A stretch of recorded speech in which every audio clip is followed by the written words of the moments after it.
Welcome to Nimmin Live, the #1 place on the internet to learn about YouTube, network with other content creators, and have an awesome time doing it. My name is Nick, and today I'm answering your YouTube questions. So if you have a question about what it is that you're doing on YouTube, there's a form down in the description of this stream right now where you can go ahead and get your question answered on the stream today. Right now, we just got a few questions in there. So if you are seeing this, and I'm starting this a little bit early, I came in, I think maybe about like 6 minutes early for this live stream.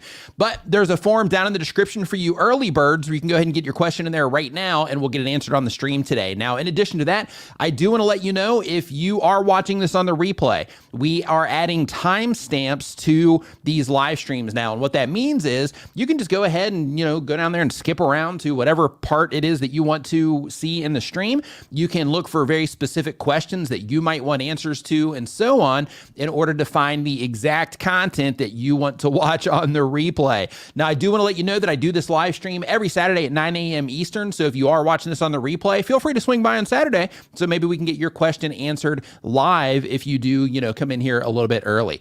Now, with all of that out of the way, I do want to let you know that today's stream today is brought to you by TubeBuddy, which is the #1 tool for YouTube content creators. TubeBuddy will help you optimize your videos for discovery. TubeBuddy will help you test your thumbnails to make sure that the thumbnails that you are creating for your videos are effective for the people that you're trying to reach with your content. So make sure that if you haven't tried TubeBuddy yet and you want to see all the 90 different tools that they have to help you with your YouTube channel, make sure you go to tubebuddy.com/Nimmin and get signed up over there so you can see what TubeBuddy can do for you. Now, you can sign up for free just so you can test it out and see, what you like about it. And within that, you also have forever free features, which means there are parts of TubeBuddy that you'll be able to use free forever if you decide not to upgrade. But chances are, once you get some traction here on YouTube, or if you already have traction and you get to experience TubeBuddy, chances are you're going to want to upgrade anyway. This stream is brought to you by StreamYard, which is the live streaming platform that I use to stream this every Saturday at 9 a.m. Eastern. And the reason that I use StreamYard is because it's easy. I love easy stuff. It's easy. They do all the heavy lifting for me in the cloud in terms of my computer, so I don't have to have a strong computer to run it. They make it possible for me to add graphics to the screen like you're seeing right over here. It's easy to bring on guests, which I might be doing later. I don't know.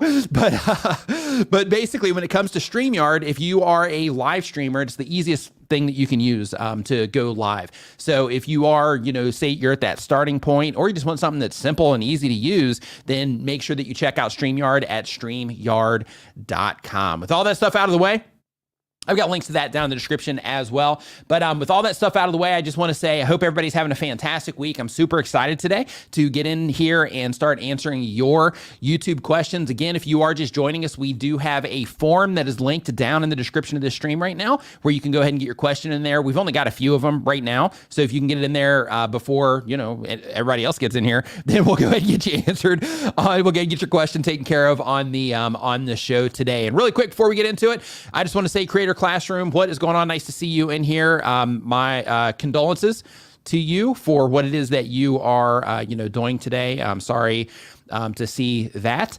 Matt Nuts, Crazy World, what's going on? Hope that you're doing fantastic. He's checking in from Maryland. Repair Gang, nice to see you in here. Jelly Duck 100 says, woohoo! Member for 30 months. Thank you. I super appreciate that. Repair Gang says, good morning. I actually awake at 7 a.m. for this. Nice. Welcome to the stream. You're going to get some good value for that today. It'll be worth waking up for. Doug Houston, YT in the house. What's up, my man? Slot Sista, what's going on? She Fires, nice to see you here today. We've got Learn Spanish World in the house. All kinds of awesome content creators here today in the live stream. I hope everybody's doing fantastic and ready to learn. I'm still kind of getting all my stuff together here. So let me click on this. I'm like, yeah, hey, I'm going to come in early, right? Because I'm just sitting here anyway. But then I have like one thing here that I forgot to actually enter. So give me 1 second here as I'm getting all that set up as well. All right. So right out of the gate, we got a super chat coming in, and I want to, let me take this down here also. And this is from Quizzy On Demand, says, I want to say that I've been watching you since I was at 100 subscribers, and now I'm at 47,000 subscribers. Thank you, my man. Your videos help me a lot. Do you offer one-on-one channel audience? I need help. First off, high five and fist bump to you for 47,000 subscribers. Like, you're rocking. So I'm not actually offering those services at the moment. I will be again soon, but as of right now, I'm not. However, there's somebody that pops into the stream here from time to time. His name is Daniel Batal. I know that he offers those. I know Roberto Blake offers those. I know Brian G. Johnson, I believe, is also doing like one-on-one like channel audits, things like that. But right now, I'm just kind of focused on other projects right at this moment in time. And as soon as those projects get wrapped up in terms of just get, momentum and all the stuff that we're trying to do, then in that case, then I'll start offering, more of that as well. I think I'm actually going to put a form together just so that I can, kind of get a queue of people so that, as soon as we're ready to go, that I can just shoot you an email and let you know, that it's available. But for right now, I recommend, like I mentioned before, Daniel Batal, Roberto Blake, Brian D. Johnson to, take a look at your channel and, send you in the right direction, so to speak. But again, congratulations to you on the huge progress that you made. 47,000 subscribers is no joke. Like, if you visualize that, it's a ton of people. Like, imagine, and this is just the subscribers, doesn't even count the view counts that you've gotten, right? So if you take 47,000 people and you just like put them in a room, pretty crowded room, right? So congratulations to you again for that. Jerry Papandreou, what's up, my man? Hope you're doing fantastic. Stormy Rail Production says, thanks for all the great YouTube tips. We've uploaded a video every day for 1 year. That's fantastic. That's a serious, that's a hustle, right? Uploading every day for a year. Serious hustle. Hey, really quick, Quizzy on Demand. If you're still in here, do me a favor. Shoot me a message on Twitter. Just shoot me a DM, and I will hit you up there. And I just want to see what it is that you're doing. Because like you said, you've been watching since you had 100 subscribers. Now you're 47,000. I might, just hop on with you. And, I'm not sure. I just want to, take a look and see what it is that you're doing. So definitely shoot me a message over there. She Fire says that she has consulted with Daniel, and she is endorsing that as well because he's a knowledgeable dude, knows what he's doing, consulted with tons and tons of channels. So definitely a good resource there. Okay. So let's go ahead and get into the questions today. Do you guys want to go ahead and get into some questions? If you're ready to learn today, just put a yes in the chat. If you're ready to, learn and get this party started today, just go ahead and just drop a yes in the chat. And while that's going on, really quick, Learn Spanish World says, I got a message. Your YouTube short has been removed due to updated remix permissions, but it's a remix from my own long form video. Is it because if you unlisted it, then yes. If that's what you started to say there, because as you can see in the message in the chat right now, it kind of got cut off. But if it is unlisted, then yeah, that would remove that. That's one bad thing about remixes is when you're remixing your own content, you can run into situations like that. Or if you're remixing somebody else's content, they can end up taking your video down or your short down if you have remixed theirs because they are still dependent on yours in order for theirs to be there. So that's one downside of the remixes. Hopefully they end up coming up with a solution for that in the future. So we've got the yeses here ready to learn. That's fantastic. I do want to remind everybody, just as a heads up, as we get into learning here and as we get into, talking about YouTube and, how to grow your channel and all the other questions that everybody's going to be asking today. One more thing that I do want to remind you of is if you are a TubeSpanner user already, now's the time to get your notepad open if you're watching on a computer. If you're not a TubeSpanner user, go ahead and go to TubeSpanner, create an account on your computer. If you're on a computer right now, create an account, install the browser extension, and then come back in here or just open in a separate window or whatever, because what TubeSpanner is it's a toolkit for YouTube content creators. But one part of TubeSpanner, or one feature of TubeSpanner, I should say, is that while you're watching the stream, you'll be able to take notes, and it attaches timestamps to them and all of that. So if I happen to say something where you're like, oh yeah, I need to look at that, or hey, he said something I need to look into more, or something like that, then you can just make that note, and then you can download that note after the stream is complete, or you can come back into the stream at some other time, and you'll be able to reference those notes that you've taken here during the stream today. But again, it's got a ton of awesome features for you, but you can check that out at tubespanner.com. But I just wanted to remind those of you that are already using TubeSpanner. So let's go ahead and get into the questions today. The very first one is from DRN Makes. DRN Makes. Harry Potter, welcome to the stream today. Hope that you're doing fantastic. Shark Scrapper, what's going on, man? Hope that you are doing awesome. Brown Gal Peace Lounge, nice to see you here today as well. So they upload when they have time here, and this is for DRN Makes. They have a game development channel. That's cool. The goal of the channel says, I want to show other people how I make my games and just have fun with the community. And the question is, so for context, I make games in a game builder garage Garage for Nintendo Switch, but this game is not very well known as a game and a game engine. My question is, how do I grow a bigger audience with a game/game engine that's not very popular? Thanks for answering and helping. So when it comes to trying to get attention to something that isn't popular already, like in this particular case, and you got to kind of put the highlight on the fact that it's not popular already. Like this new game or this unknown game is super fun to play, you know, those types of things, in order to not optimize everything around the game that nobody knows, but instead making it extremely vague, but letting people know right in the title or the thumbnail that that particular game is something that people, you know, don't really know about yet. So then in that case, what you're doing is you are trying to create that moment to where somebody says like, oh, a game that, you know, people don't really know about. Maybe I don't know about this. Maybe this is something interesting. Let me click on that and see what it's about. So the idea is, you know, you want to make sure you put something like that in your title. And then when it comes to the thumbnail, I would try to, you know, make the thumbnail as epic as you possibly can, or just show something really cool. Spend a lot of time on the thumbnail thinking about, what can I do here with this thumbnail to where if somebody doesn't know about this game, but I'm trying to bring attention to this game, to where I can make it look fun or look exciting, like right here within the thumbnail itself. So then that way the thumbnail grabs their attention. They can see through maybe some of the imagery that you're using that it, you know, that it's a game, to kind of stop them in their tracks to pay attention to it. And then you have, you know, this unknown, you know, game is super fun to play, or, you know, I easily blow, you know, hours on this unknown game or something along those lines, for the sake of, you know, making it more general and broad to tap into gamers, but not necessarily people that have to know about the game.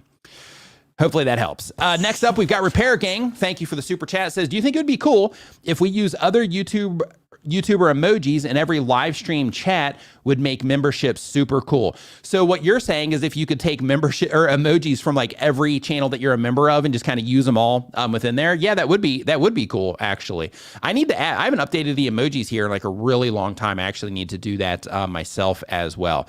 Hey, and really quick, I'm going to just test something here. Let's see here.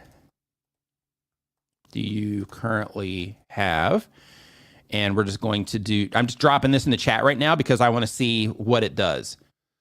Oh, interesting. Okay. Well, I did it now. So now I don't know.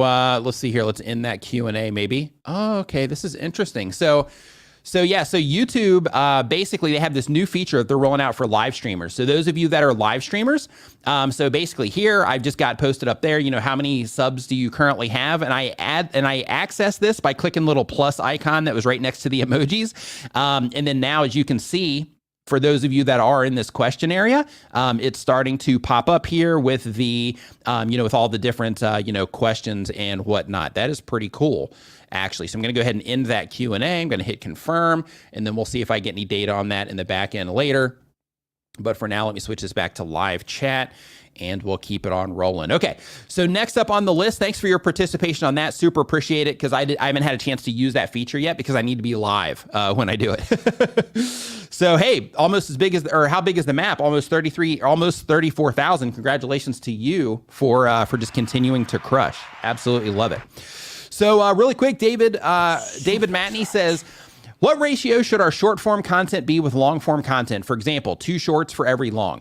So it really comes down to how much time you have. It depends on, you know, what it is that you're trying to get people to do and so on. So for example, when it comes to YouTube shorts, like you can use those to get in front of, you know, like a lot of newer people and things like that, but they may or may not be able to serve the purpose that you're trying to provide, or the real value that you're trying to provide with your content. So because of that, you just want to think of your YouTube shorts as like, okay, for these, I'm just trying to grab attention, bring people into my channel. So with those, you know, you could put out, you know, 2 of those and then 1 video. That would be perfectly okay. Or if you want to be more aggressive on the video side so that you can tap into other features besides just the short shelf, then in that case, you might want to do more of the video content and less of the short content. Or just a nice balance, like 1 and 1, you know, you can do that as well. But when it comes to YouTube shorts, One of the awesome things about that I'm sure you've noticed, already, is they have everything separated now. So you can kind of go ham, so to speak, on that stuff, or you can go kind of, wild on it, so to speak. Like if you're like, hey, I'm just walking down the street and I think this would make a really good short because I'm standing here in this house and this is something that I want to bring attention to or something like that, then you can do that and you can upload that. But the one thing that I would do is when you decide to do those sorts of things with your YouTube shorts, I would definitely make sure that you are not stepping on a video. So for example, I wouldn't do that like right after you publish it, like a long form video as an example. But if you're like, hey, I just have this thing on my mind and I want to let people know about real estate or, something like that, then in that particular case, I'm just going to hit the button, I'm going to record it, and I'm going to, get it up there as a short. So you can absolutely do that sort of thing now. Let's see here. So next up on the list, we've got That's English School. That's English School says they do education content. The goal of the channel is to teach English to Japanese people. And the question is, hey, Nick, can I legally use screenshots from Twitter? I've noticed that some YouTubers like Philip DeFranco use them all the time. I've been loving all of your new content recently. Amazing advice. Don't know where you get the energy from. I get the energy from comments like this. That's where I get the energy from. Comments like that, comments, like the one that came in earlier where the guy's like, hey, I started this with, 100 subscribers. Now I'm at like 47,000, like those types of things. That's where I get my energy from. So, hey, just as a heads up too. So Doug Hewson, YT, who's in here right now, for those of you that want to see more details on the Q&A feature that we just kind of demoed really quick, for anybody that wants to see that, definitely go click on his channel name. He's right here in the chat. He's got a blue wrench right next to his name. Go check that out when you get the chance, if you want to see more about that. So next up here on the question side of things, let's see here. Oh, let me answer your actual question. So when it comes to Twitter screenshots, you should be fine there. When it comes to using Twitter screenshots, like, using screenshots from all kinds of different things is definitely, oh, it's not out right now. Okay, it'll be up tomorrow. Okay, got it, Doug. So subscribe to his channel because he's publishing that video on the live Q&A thing tomorrow. So go click on Doug's name, go subscribe to his YouTube channel. So if you want to see that feature in action and learn all the details about it, Doug is doing a deep dive on it. So go check that out.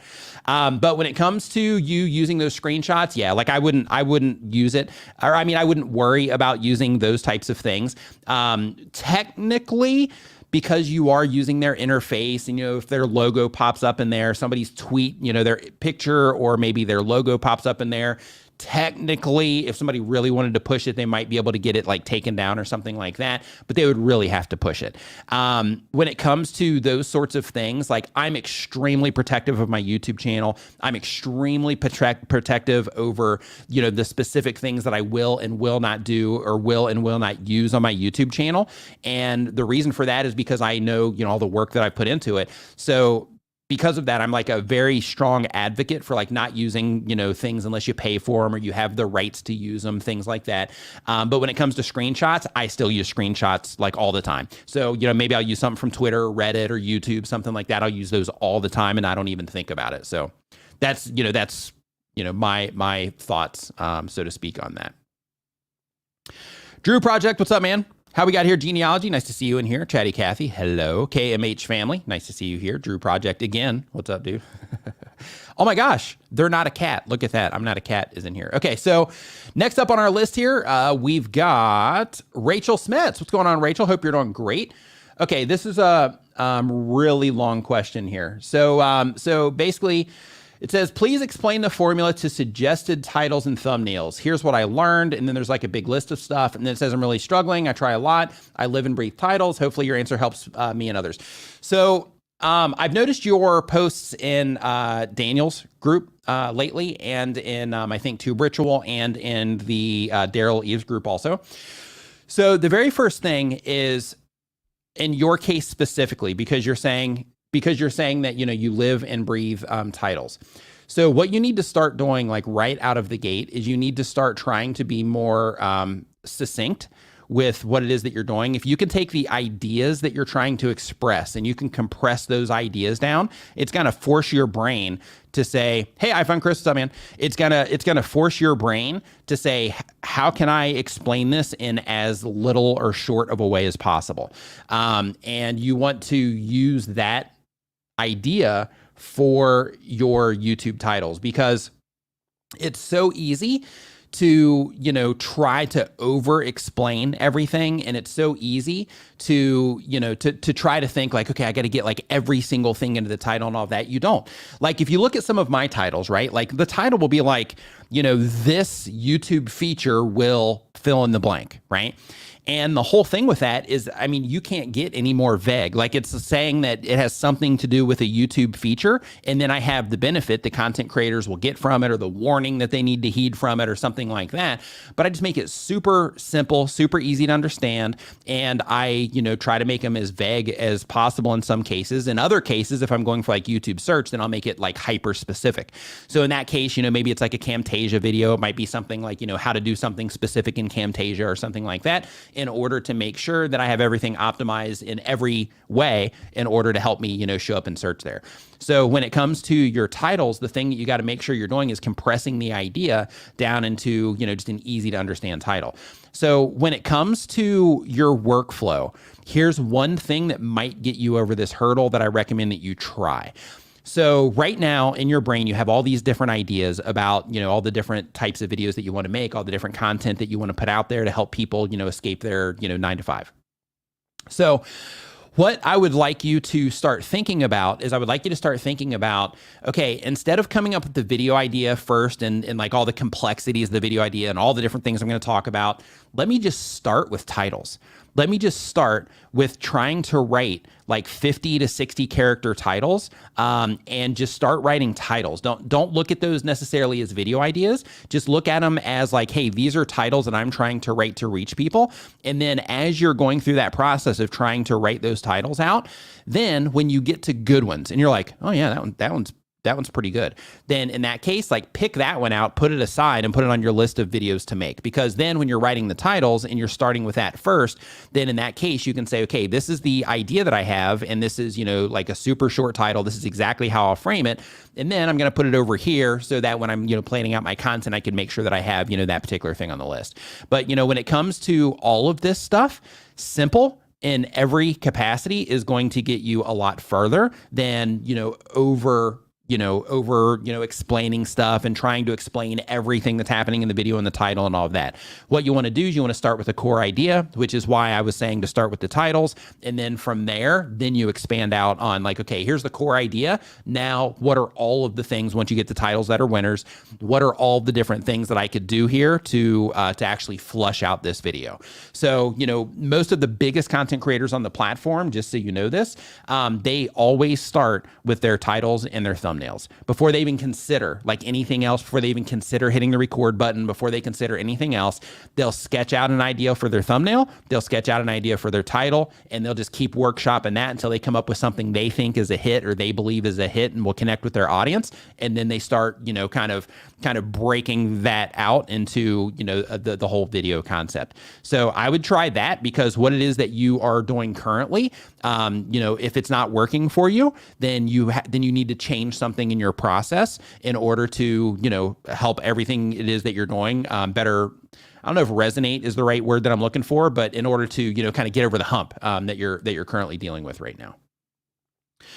Let's see here. So next up on the list here, we've got Kaylee Spark. Kaylee Spark says they have a channel about how to crochet outfits and how to style and grow your natural hair. The goal of the channel is to share my talent across the world to help others and also to help my family financially. And the question is, people are watching and subscribing to my channel every day, but my payment is not moving 3 months now. It's at the same amount, and because of that, I cannot get a payout. What could be the cause of that? First, you have to make sure that you are enabling monetization on all of your videos. So in some cases, you might be uploading content and you might be forgetting to enable that, or you might have it turned off in your upload defaults, and you might need to actually go in there and enable it for it to happen. Keep in mind that when it does come to, your reporting there, when it comes to YouTube paying you out, you have to hit those thresholds. But if you have people, watching your videos, because you don't get paid by how many subscribers you have or how many people subscribe to your channel, you get paid by monetized views. So what that means is when you are publishing content, not every person that comes into your video is going to see an ad. However, for the people that do see an ad, those are the people that you are going to, make money off of. So because of that, the very first thing is make sure that one, you are getting monetized views, and you can go into your advanced analytics and you can see this there. Two, you need to make sure, just to be on the safe side, that it is enabled. Okay, you're saying that it is enabled. Okay, fantastic. So then the next thing you need to do is you need to look at your views, and you can actually see, if you go into your advanced analytics, your monetized views. So you have views, which is, all the views that you have on your video, and you have monetized views, which is a percentage of those viewers that ended up seeing an ad on your content. So you want to make sure that you're digging into that so that you can just better understand, what's happening. But if you do find like, hey, I'm not getting any monetized views, then the next thing that you need to do is you need to make sure that you do go and, you can see it, on the app, you can see this on a computer, but go into your content library and just make sure that none of your videos are flagged for, for sensitive content or anything like that. So make sure that all of your icons are green and that you don't have any yellow icons in there. Little Mobcraft, what's going on? Welcome to the stream today. Alexa Amani, thank you for the super sticker. Super appreciated there. Next up, we've got Nitronic ASMR. I'm going to go back one, make sure that I didn't skip one. Oh, I almost skipped one. I'll be to yours right here in just a second. Next up, we've got Creator Classroom. Creator Classroom does tutorial content. It's actually specifically, she shows content creators like how to make thumbnails and stuff with Camtasia, channel art, thumbnails, end screens, like all the stuff. She shows you how to do it in Camtasia. But the goal of the channel is to help others learn Canva, or I'm sorry, she does it in Canva, not Camtasia. Sorry, she does it in Canva. Question is, have you had a chance to look at the new live stream Q&A features? Do you have it yet? I'd love to know a little bit more about it. That was my first run right there with the live Q&A feature. Doug is publishing a video on that tomorrow, so definitely make sure that you check it out on his channel. Nitronic ASMR has been on YouTube for less than 6 months. It's an ASMR channel. The goal of the channel is to help people relax and chill. Who likes to relax and chill? If you like to relax and chill, just say me. I like to relax and chill. Question is, how do you grow again after a rapid decline in views and interest? First, you have to go in, you have to look at your channel, and you have to see the stuff that has been working for you in the past and the content that people did respond to. Right? KMH family, I'm going to get you right here in just a second. But what you have to do when your channel is, climbing and then it takes a decline is first you have to go in and look at the content that's worked in the past. And then from there, okay, we got a lot of people like to relax and chill. That's what I'm talking about. But what you have to do is you have to go in and you have to see the content that has worked well for you in the past. You have to make sure that you're looking in your YouTube analytics and you are seeing there. If you go into your analytics right now on a computer, if you scroll down to the bottom of that first page that you land on, what you're going to see is you're going to see a list of videos that have brought you the most views in the last 28 days, which is the default setting. So you can look at it as the last 28 days. You can stretch it out to 90 if you want. But basically what you want to do is you want to look at that and you want to think to yourself like, okay, out of the videos that have been driving views, what could I publish next that would be a great fit for the people that have interacted with this content? Because what typically happens when you have that, growth and then you start rapidly declining, what happens is either one, the content that you're making, it's either too repetitive and people are getting burnt out on it. Maybe you're not putting in the effort that you used to. Maybe you're not being consistent with your content. Because of that, you're not, in people's recent view history. It could be that you're not making content for a specific audience. And this right here is a huge mistake. So when it comes to your content, you say that you are doing, an ASMR channel. So in that case, you are being very specific about the content that you're making. So in that case, one thing that I would do is I would definitely go and look and see the content that is driving the channel in terms of the stuff that is bringing in views, and then think what you could make next for, for those people that are already interacting with your channel. Because, when it comes to getting those rises, in some cases, it can happen just from having like one really good video that people respond to. And, you can have a lot of suggested traffic coming from that. Maybe you have a lot of search traffic coming from it. Maybe you're getting a lot of activity from home pages. And then maybe somebody else makes a video on something similar and YouTube starts showing it to the same people. They start responding to it better than they were responding to yours. And that one will kind of take precedence over yours because it's getting a better response for that same audience. So because of that, you also have to consider consider those types of things as well. Because, when you publish a video on YouTube, even though it can get views, for a very long time, like I still get videos suggested to me that were uploaded 10 years ago, but you can still get views for a really long time, but that doesn't mean that your video is going to maintain the momentum that it currently has. So, you'll see in a lot of cases, you'll see channels, they'll publish like a few really good videos people respond to, it'll grow the channel, and then it'll crash down as soon as somebody makes something that is, more competitive than those particular videos. Or if you get lazy, you're not publishing as much, those types of things. So here, next up on our list here, Slot Sister, what's going on? Hope you are doing great. I think we did. I said, hey, earlier. So next up, we've got Quotes For You. Quotes For You does daily content. It's a quotes channel. The goal of the channel is to make YouTube my full-time job. The question is, hello, Nick. My channel's about philosophers' quotes. 2 months ago, a video of Pythagoras went viral, reaching 50,000 views. Nice work. But all the others since then don't even reach 500. My CTR is good and my retention is good. However, YouTube stopped showing me after 2 days. What can I do? So when it comes to your CTR being good and your retention being good, something is going on, because it's not good enough, for the system to show you to more people. So because of that, you have to make sure that you are, looking at each video as its own standalone, but you're comparing it against the videos that have done better in the past.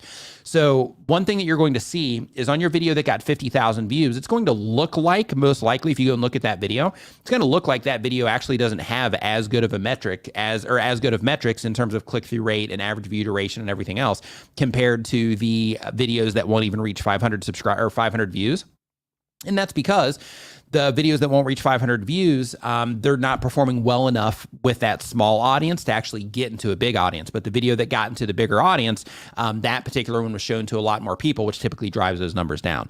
So one thing that I would like you to do, just for perspective, is inside of your YouTube analytics, you have the option to compare content against each other. So for example, you can take that 50,000 view video and you can click compare, select that one in your analytics, and then you click compare, and then you select one of your other videos that are not getting any traction. And then what I want you to do is I want you to look at the impressions. And the reason I want you to look at the impressions is because, if you're getting a lot more impressions, it's harder to maintain those numbers.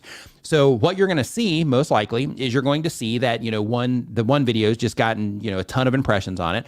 And the other videos, they've gotten some impressions, but not that much. But based on the impressions that they have gotten, it might not be adding up as much in terms of, performance compared to the 50,000 view video. So when you start comparing content that way and you're thinking to yourself, or you're looking at it through the lens of, how much compared to the impressions that I'm getting, then it can start to paint a much more clear picture on what's going on. So for example, I had a friend hit me up, started a music channel recently. He hits me up today and he's like, hey man, same exact situation. He's like, hey, I got this, one video that's doing all right. I got this other video and it's just not moving, what's going on? So I'm like, hey, give me access to your channel. Let me, take a look or whatever. And I went in there just a little bit before the stream really quick.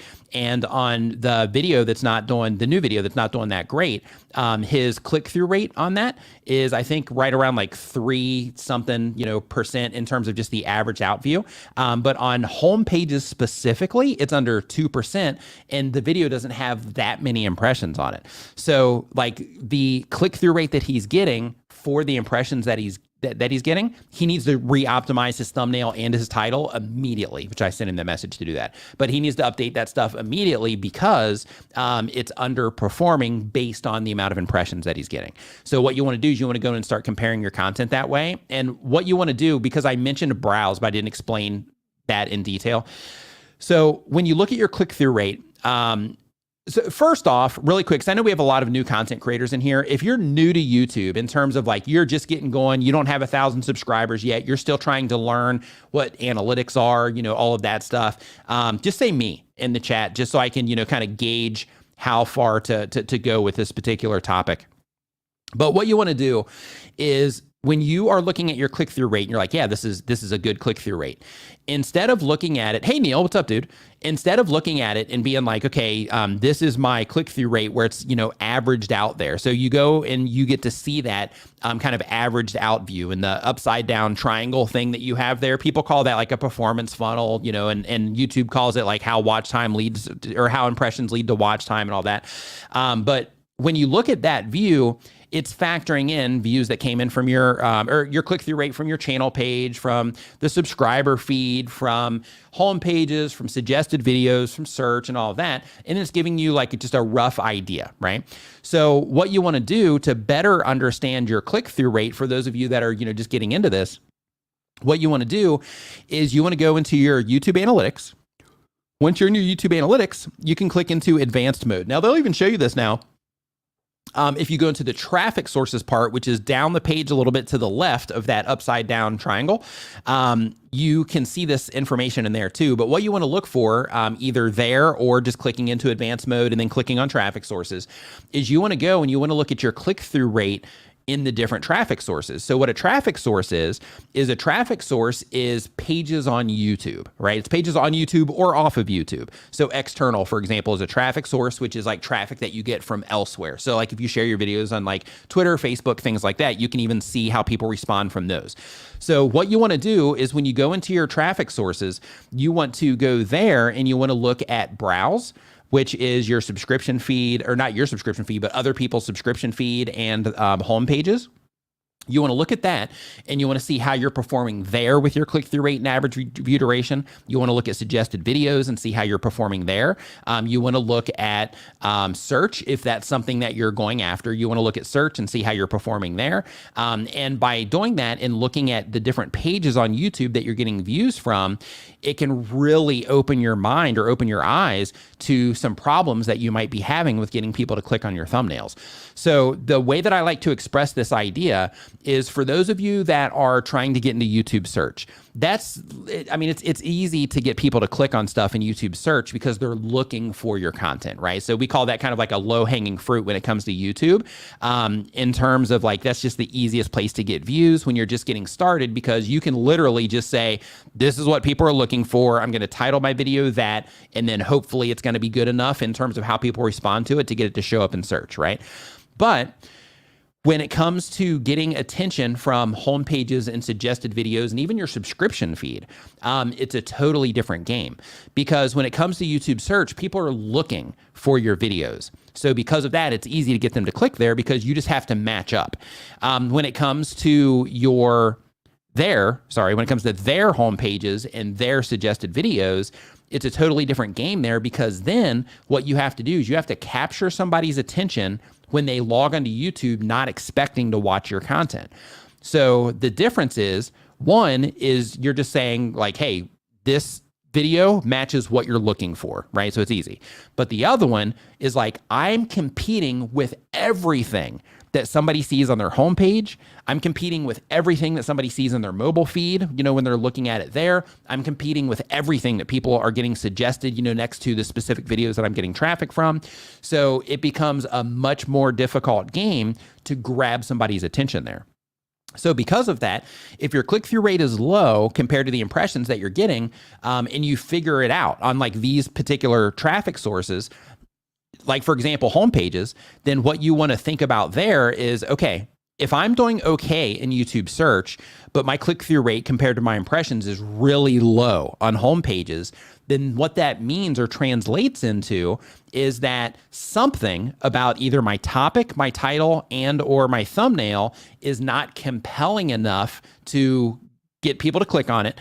And it's also topically maybe not interesting enough or not to a broad enough audience or whatever in order for it to get in front of, enough people to, for them, to click on it and come into the video. So the idea is when you start understanding like the different traffic sources and you start understanding like how to translate poor performance in those traffic sources, then it can really open you up to creating better thumbnails for those sources.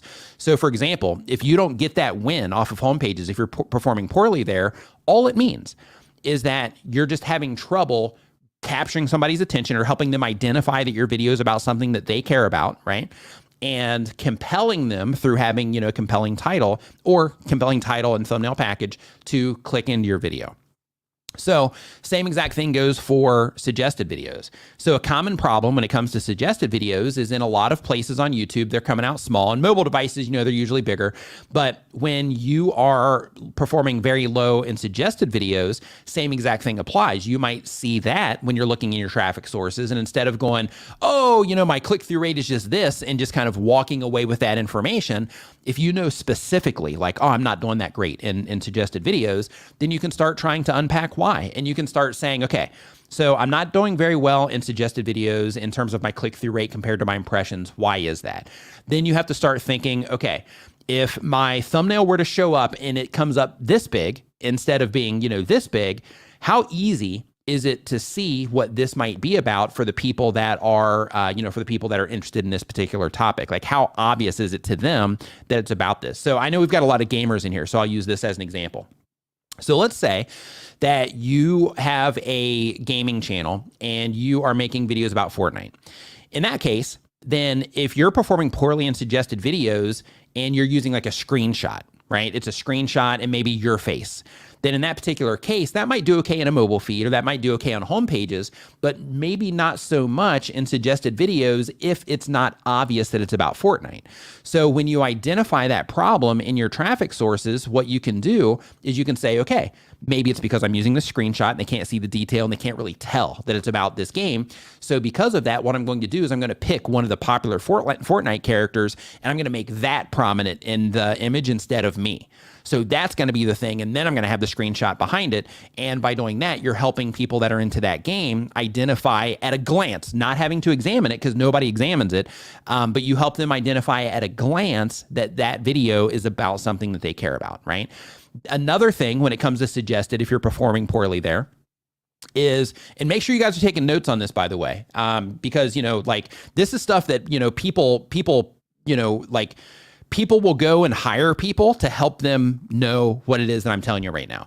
So make sure that you're writing this stuff down. But the next thing is when it comes to suggested, when you find that you're performing poorly there, the next step, once you make sure that you have your thumbnail where it's easy to identify, the next step is you start looking at your title and you start thinking, okay, with my title, if it gets cut off in suggested, then in that particular case is the thing that would interest the viewer, the thing that would also help the viewer identify that this is something they care about, or the thing that would compel them into the video, is all of that visible before the cutoff point, which is usually between 52 and 60 characters on YouTube. So you have to ask yourself those questions so that you can say, okay, at a small size and being truncated by YouTube, is all of the information there that will help people identify that this content is something that they care about, and then also compel them to click on the video itself. Okay. So you have to make sure that when you're looking at the traffic sources, that you are looking at it through that particular lens, so that when you identify that you're performing poorly in one of the, different pages on YouTube, you can start trying to figure out why using some of the information there that I was just sharing with you. So hopefully all that makes sense. If not, let me know and I can, talk about it for a little bit longer. But when it comes to your click-through rate, never look at that averaged out view. You want to make sure that you are looking in the individual traffic sources so that you can see how you're performing in very specific places. And another part of that is that when you are publishing your videos, it's also important to know like where it is that you're trying to get views from. So for example, some people that have like companies, or some people that, that sell stuff through their videos as an affiliate, things like that, they'll intentionally try to get their videos to show up in YouTube search for the sake of just long-term steady traffic. So because of that, if that's what you're going after, then in that case, you need to make sure that you're looking at that in your traffic sources and seeing how your video is performing, for that specifically in YouTube search. But if you're like, hey, I want these big spikes of traffic, I want to grow my channel fast, and I want to, I want to publish a video today and have it get a lot of views, by the time I wake up tomorrow, then in that case, that's where you start thinking like, okay, I got to be paying attention to browse features, and I got to be paying attention to suggested videos. And I'm going to put all of my attention on getting my click-through rate and my average view duration up or higher in on home pages and in suggested videos. And if you do those things and you start thinking about it in that way, and you start looking at how your content is performing through that data that YouTube is giving us, then it's going to it'll make a huge difference on your YouTube channel and how your channel performs. Of course, at the core of all of it, you also have to make good content. So the click-through rate, that's just one part, right? So there's that, but you also have to make good content as well, which I'm assuming that everybody here is already making. But when it comes to the click-through rate by itself, though, you want to make sure that you are being very mindful about where you're getting certain click-through rates on, the different pages of YouTube. So next up, Quizzy on Demand, thank you for the super chat. I appreciate it, saying make sure you hit the like button in this video. I agree. If you're enjoying the show, remember to give it a thumbs up and share it with a friend right now. Okay, going in there now, Doug. Thank you, my man. So the KMH family, another super chat here before we go to the next question, says, hey, Nick, I just wanted to say thank you so much for all your gems. We just hit 200,000 subscribers yesterday, and my daughter's channel will be dropping our first video on a new family channel. Appreciate you so much. High five and fist bump to you. Congratulations to you for 200,000 subscribers. Is this gonna take a second because I'm gonna have to click into here for it. But I've got a little thing I'm going to play for you here that I've played one other time when somebody crossed 100,000 subscribers, and I'm going to play it for you right now if I can find it here and if I can do it here. This is a fun little celebration song that I made just for moments like this. So I don't know if you can hear that. Okay, let me see. Okay, it is coming through the Rodecaster, and here we go. So this one here is for you. I'm actually going to skip through a part of this really quick because I'm not 100% sure where it's going to start. Hold on. Oh. Let's see here.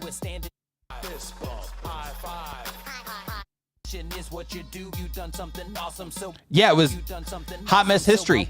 That's the last one that I played it for. Here we go. Awesome, so I want to give to you a high five, high five, fist bump, high five, high five, fist bump, high five, high five, fist bump, high five, high five. Now everybody's clapping for you, clapping for you, clapping for you, clapping for you, clapping for you, clapping for you. And look, if you're listening to this is for everybody else. I know that you've also done something awesome. I know you've crossed a milestone. You're right here doing your thing. I want you to know that everybody's clapping for you, clapping for you, clapping for you, clapping for you, clapping for you. All right, that was fun. So now that we just had a bunch of people leave, that's how I shake people out, right? I'm like, okay, let's drop a rap song on them, see if they stick around. After that. So, hey, seriously, though, KMH family, congratulations to you for 200,000 subscribers. Absolutely crushing. I love seeing that. So really quick here, we've also got some member messages that came in. We've got the VS Speaks Royally, member for 2 months. Thank you for that. It says, member for 3 months. I posted a poll asking most engaged subs how they found my channel. Majority were from random searches. What is the best way to optimize that for growth? So what you have to, you say the distortion level was 10. Yeah, maybe I had that up too loud. But what you want to think about is when it comes to YouTube search, it's a great traffic source in terms of just like long-term stability. However, like the big wins, like the big fast wins, those come from YouTube's recommendation features. So what you want to think about is you want to make sure that like when you have people responding to you in search, you have that proof of concept in terms of people click on my stuff and I'm able to give them good content enough that I'm competitive in YouTube search, right? So you have that. So the next thing that you need to start working on is go ahead and, keep making those videos that will show up there. But the next thing that you have to make sure that you're working on is trying to get more recommendation traffic. Because again, a majority of the traffic on YouTube, or the views that happen on YouTube, they come from YouTube recommending your videos to people when they log onto the platform. So because of that, you want to make sure that you are considering like, hey, okay, I'm already doing good in YouTube search, so I can make some videos for that. And I know that I'll perform there because I'm already getting a response there. But what you want to make sure that you are thinking about is you want to make sure, I guess I had that up too loud, D. But what you want to make sure that you're doing is you want to make sure that you are also considering the recommendation features and thinking of how you're going to be able to grab somebody's attention when they log into YouTube not expecting to watch your content. Next up, we've got, and this was a super chat question here, so I'll go ahead and just run down here to this page and grab those really quick. So let's see here. So Alexa Amani says most viewed video says, do you recommend members for money? Do you recommend members for money? Oh, are you saying like, do you recommend that you enable your YouTube memberships and start, doing that whole thing? Absolutely. Like when it comes to YouTube memberships, if you have something that you can offer that is a unique offering to your viewers beyond what it is that you normally do with your content, then absolutely, without question, go ahead and do that.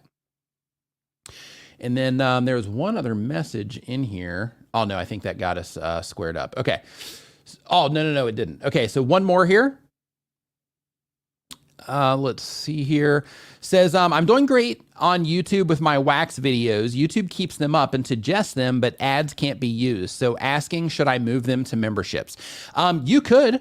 Yeah, you could definitely, you could move that into, members only content. And then that way, people that are members would be the only ones that have access to that. But what you got to think about is you have to make sure that you're thinking about, okay, this is content that I'm using to grow my channel. This is content that I'm putting out for my members. This is content that, that I'm trying to target in YouTube search. This is content I'm trying to get recommendation traffic from. Like, be intentional about everything it is that you're doing, but absolutely, without question, like you can always put your, content behind that membership, behind that membership option if you would like to.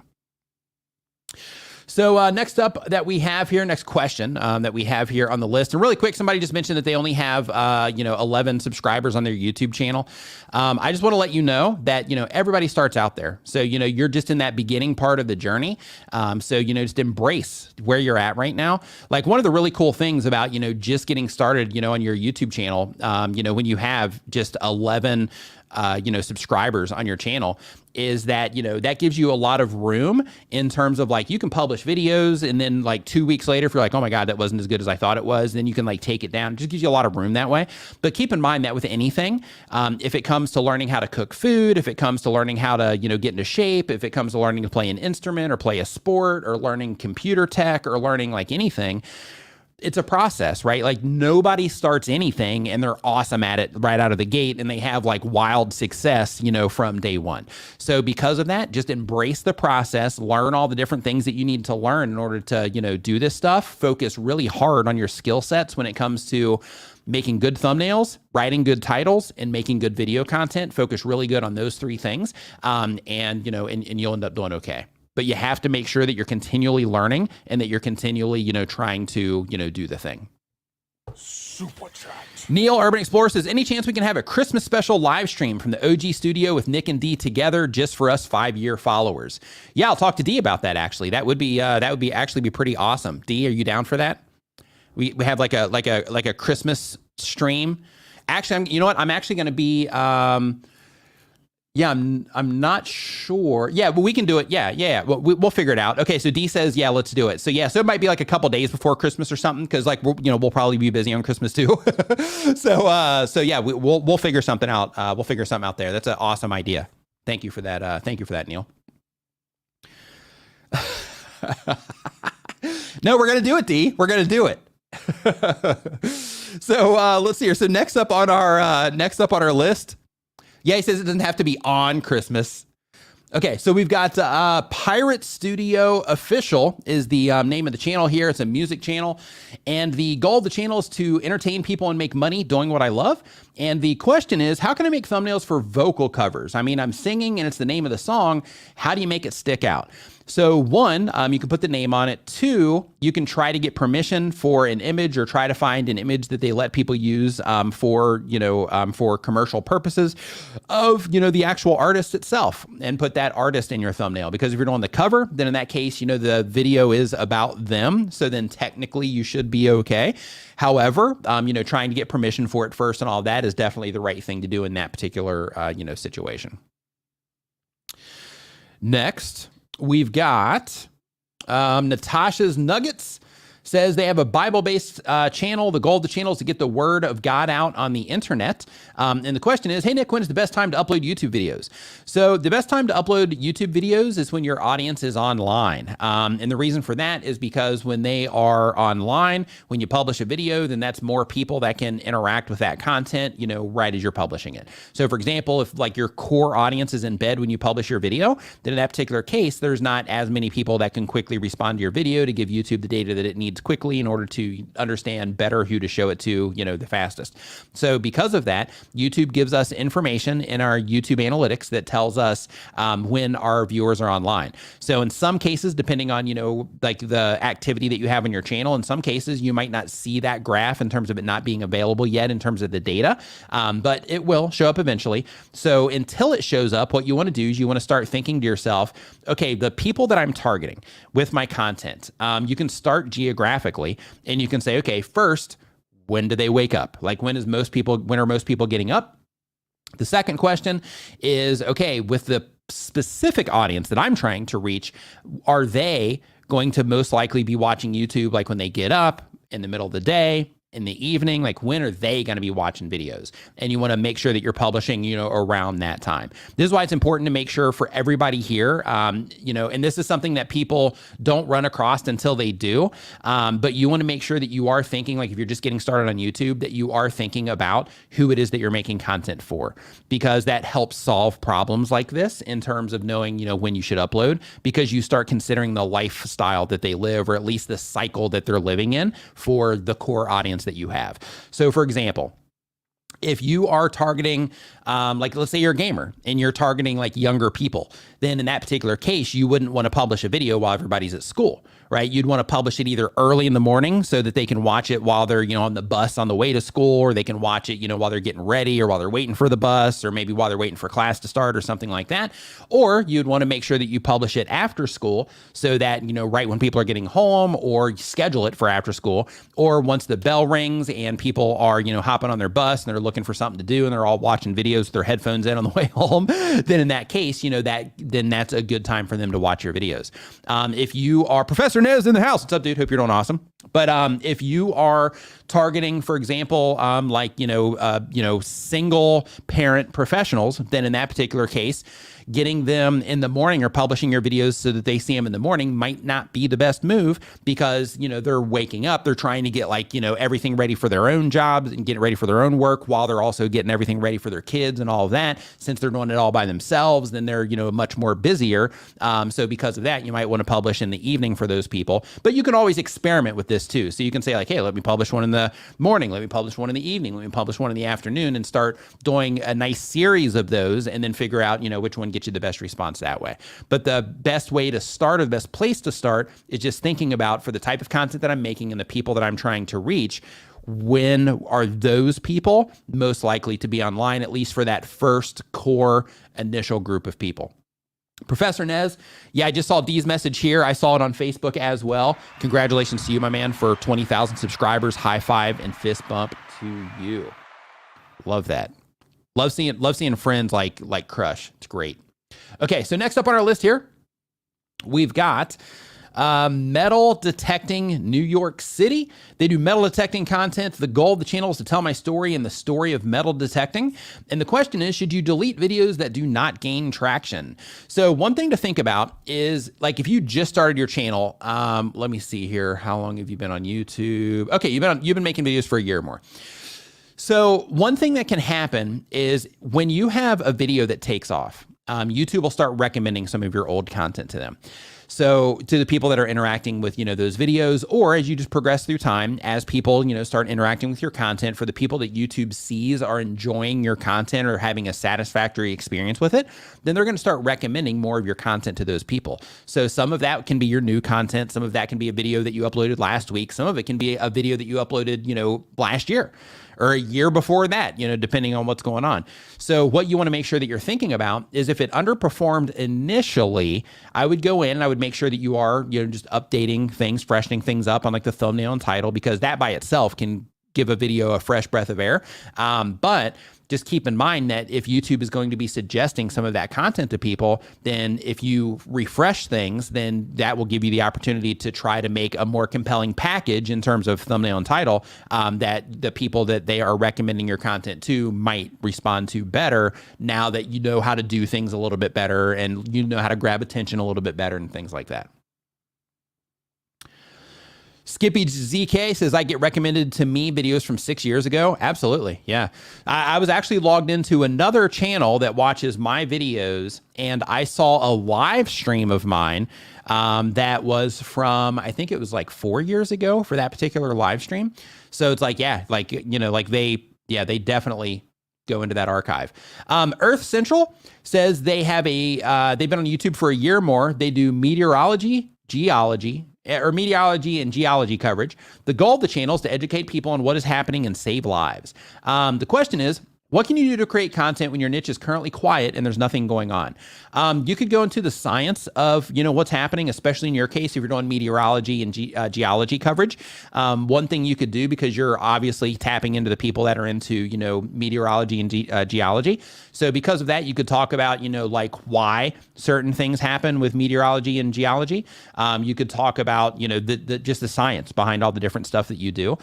You could also talk about things that have happened in the past. So you could talk about, like, let's say, for example, I guess like earthquakes would be a part of that.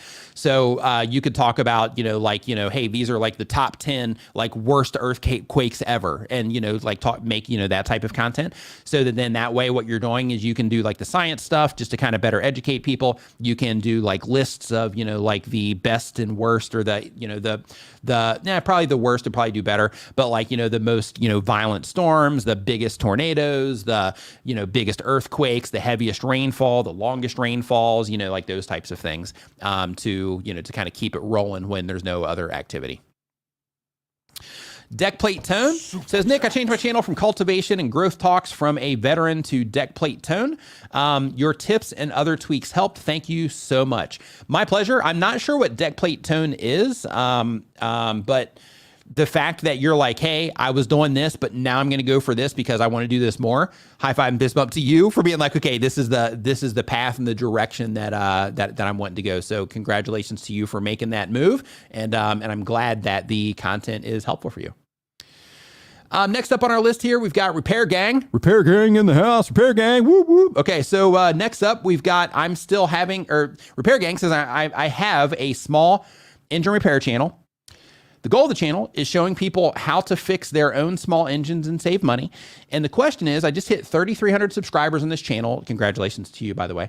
And was wondering, now that I'm getting up there, what are some good next steps to focus on? I still update thumbnails and I always make better videos, but I mean monetization goals and stuff like that. Just any good advice. Okay, or any advice is good. So when it comes to like your progress as a content creator, like if you are, you got like 3,300 subscribers, like I would be trying to just double down and just try to like, accelerate things right now so that you can, just kind of start trying to take things farther. So like right now, you're at 3,300 subscribers, everything's heading in the right direction. I would try to just accelerate it right now. That's what I would focus on.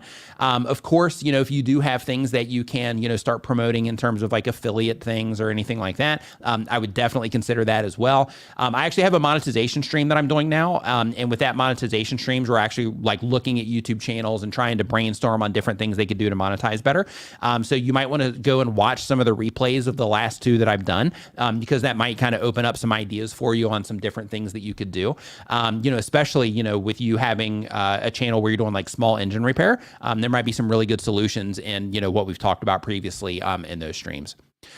So really quick, Renee Ritchie says, and he's a YouTube liaison. So like everything that he mentions is like, like that's that's the way it is, for lack of a better way to say it. But what he mentioned here is he says that deleting videos also removes them from people's watch history, making it less likely they'll be recommended your other videos. I'd be super cautious and strategic about it. So that's his recommendation when it comes to deleting videos for the other question there.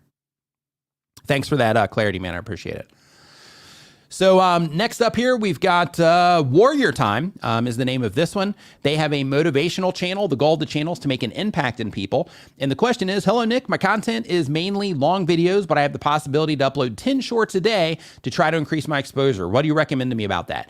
So me personally, I wouldn't upload like 10 shorts a day. I would actually trim it down. I would publish something. I would see how it does and then publish another one, see how it does. And I would just give everything a little bit of space and all of that. Like I wouldn't just cram as many shorts as you possibly can into the short shelf. Instead, I would publish. I would try to learn from whatever it is that you published, publish again, rinse and repeat that process over and over again instead of trying to flood the system, so to speak, with your content.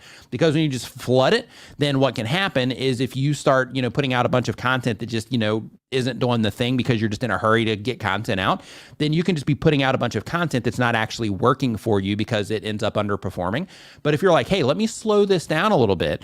And, for the videos that I do put out every day, even if you do put out, like 3 or 4, for the ones that I put out every day, let me just go ahead and, take some of this time that I'm spending on these other 6 videos or other 7 videos and spend that time trying to make these 3 better. So that way, instead of trying to flood it, you're focusing more on creating a quality experience for the people that are interacting with it instead of just trying to, flood the system, so to speak. Next question. Next up here, we've got Curiously Allison. Curiously Allison, hope that you're doing well, says they have a shopping vlog. Goal of the channel is to share my excitement of what I find when shopping.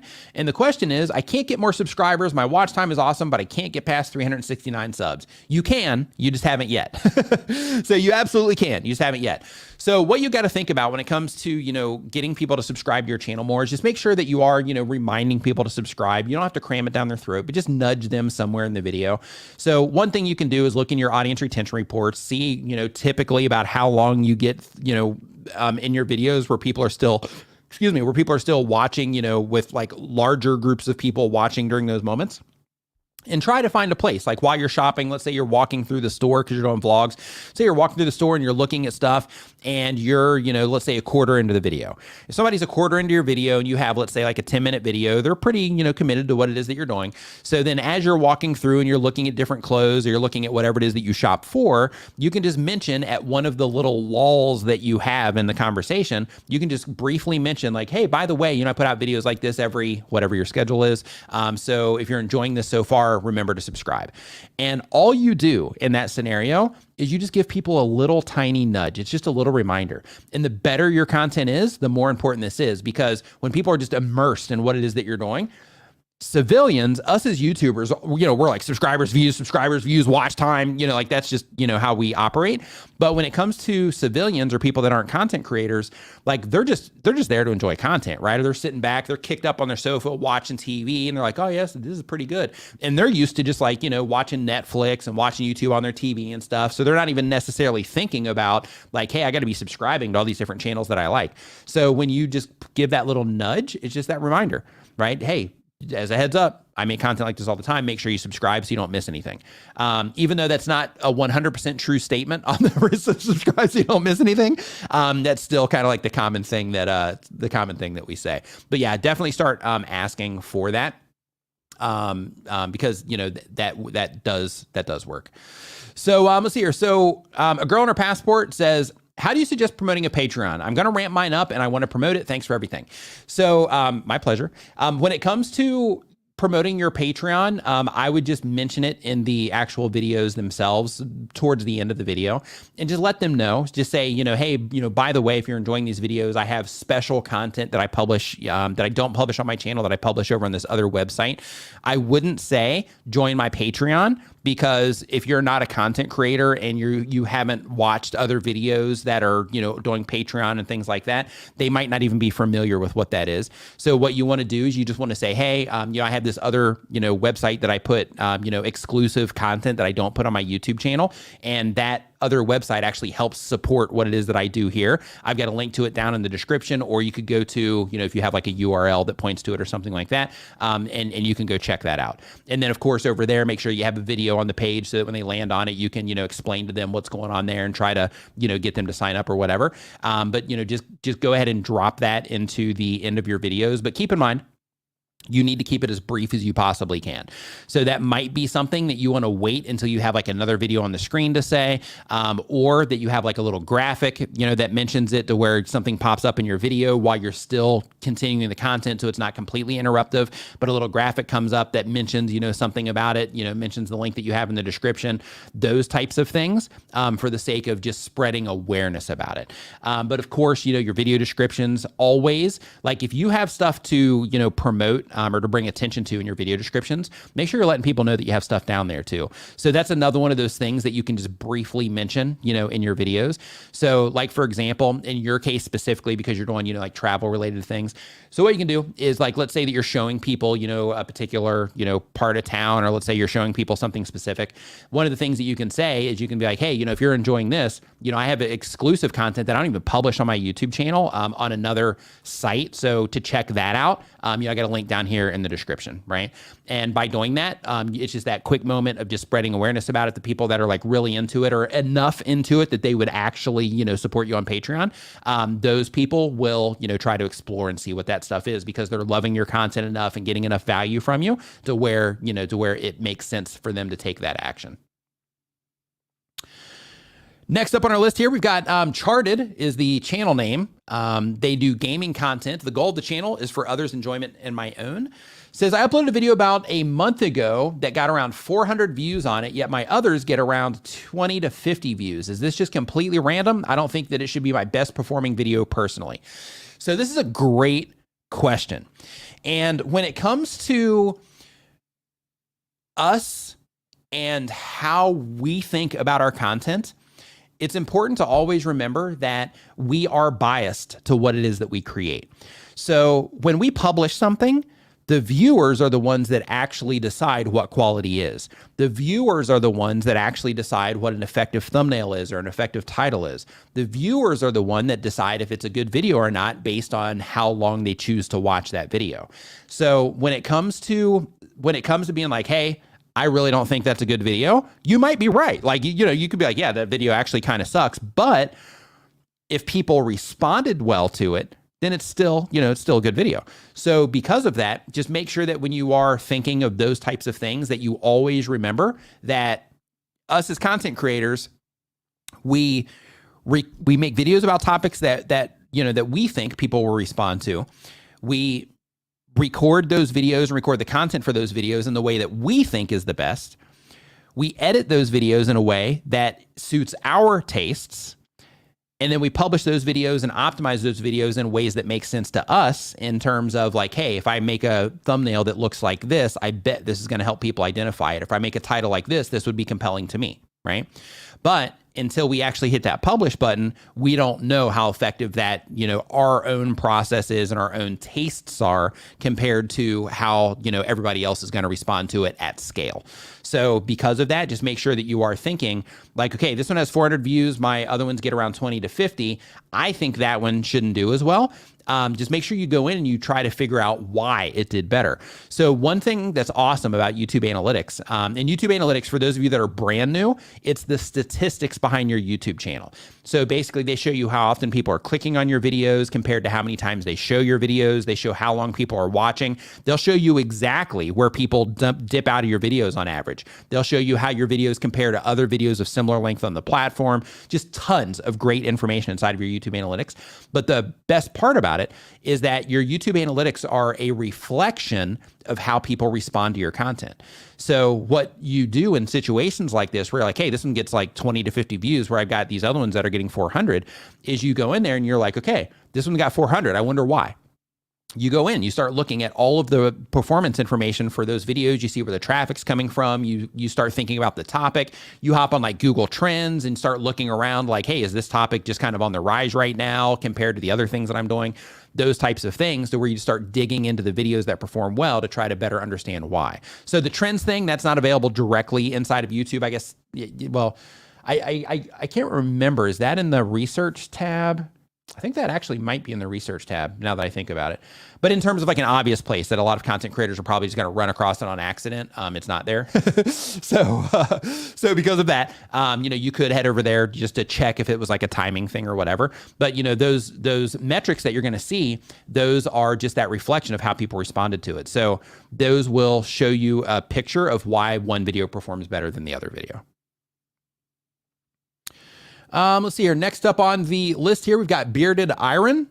Iron says they do fitness content. Goal of the channel is helping dads lose the dad bod.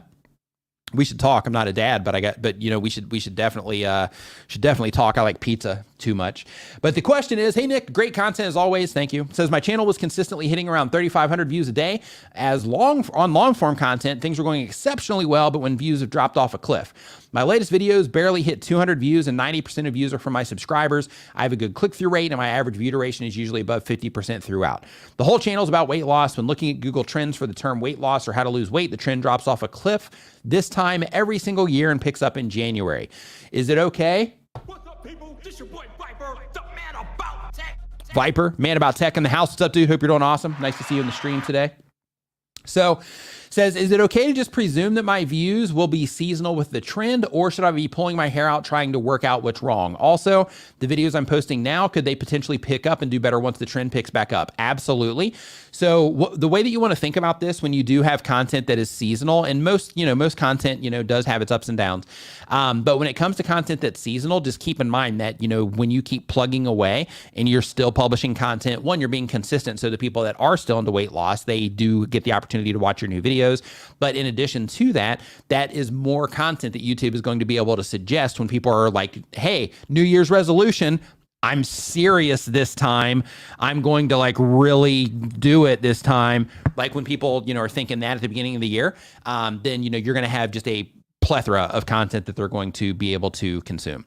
So because of that, I would definitely do that. But the next thing that you should do is you should also start looking at like if you're doing weight loss, content anyway, I would definitely use like TubeBuddy to start figuring out topically the things that are most popular around your type of content. Because, you searched on Google Trends for weight loss, but there could be other things that people are looking for around weight loss that you could help them with. So for example, since, the interest in that is dropping off right now, people are thinking like, hey, it's the holidays. Maybe I'm going to kind of cut loose, here for the holidays. I'll pick it back up in January.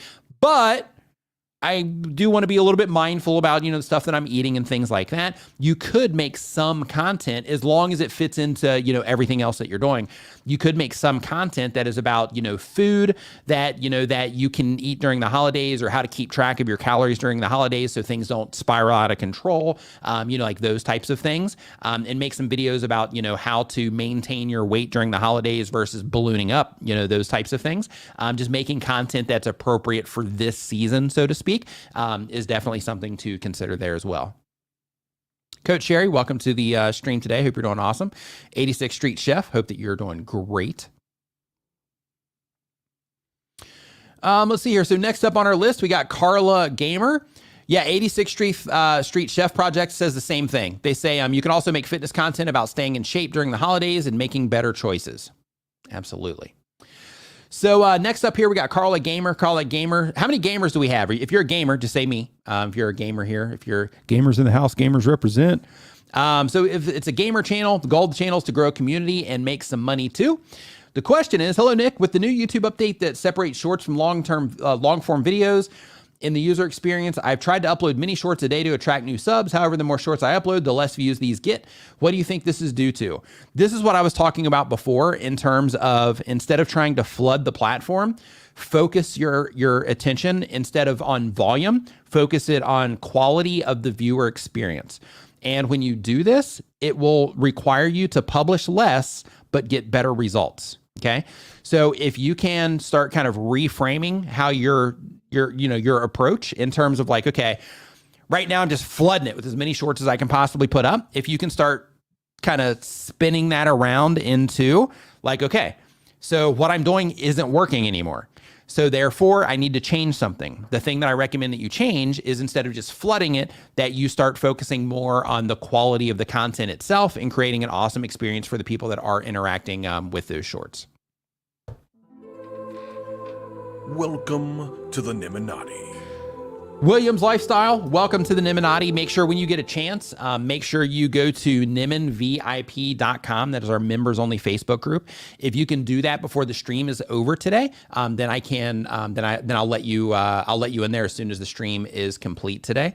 And with that said, I think we actually had one more earlier today. My thing isn't working here. Let me refresh this. Oh, now it is. Okay, so let's see here. I think we had another one. Might have been Colbert Gaming as well. So same thing for you. Make sure you go to nimminvip.com, put in the, fill out all the information on the way in. And if you can do that before the stream is over today, I will get you, I'll get you in there. Huh, this is interesting. So I refreshed this. Huh, that might be the issue. Interesting. All right, so let's see here. Next up, I was thinking out loud there. My apologies. So next up, we've got the question here is, let's see here, update shorts videos, shorts, less views these get. Okay, yeah, we got that one already. Okay, so we got a decent amount of gamers in here. Nice, love it. So our next question here is from Macrease's Art. I apologize if I'm saying the name incorrectly there. They upload every other day. The type of channel is tutorials and speed paint shorts. It's a digital painting channel. The goal of the channel is to share my knowledge and build up my own brand. And the question is, the tutorial topic that I post in shorts has gained lots of views and subscribers, but now views have declined. Should I change the new topic or continue the tutorials topic?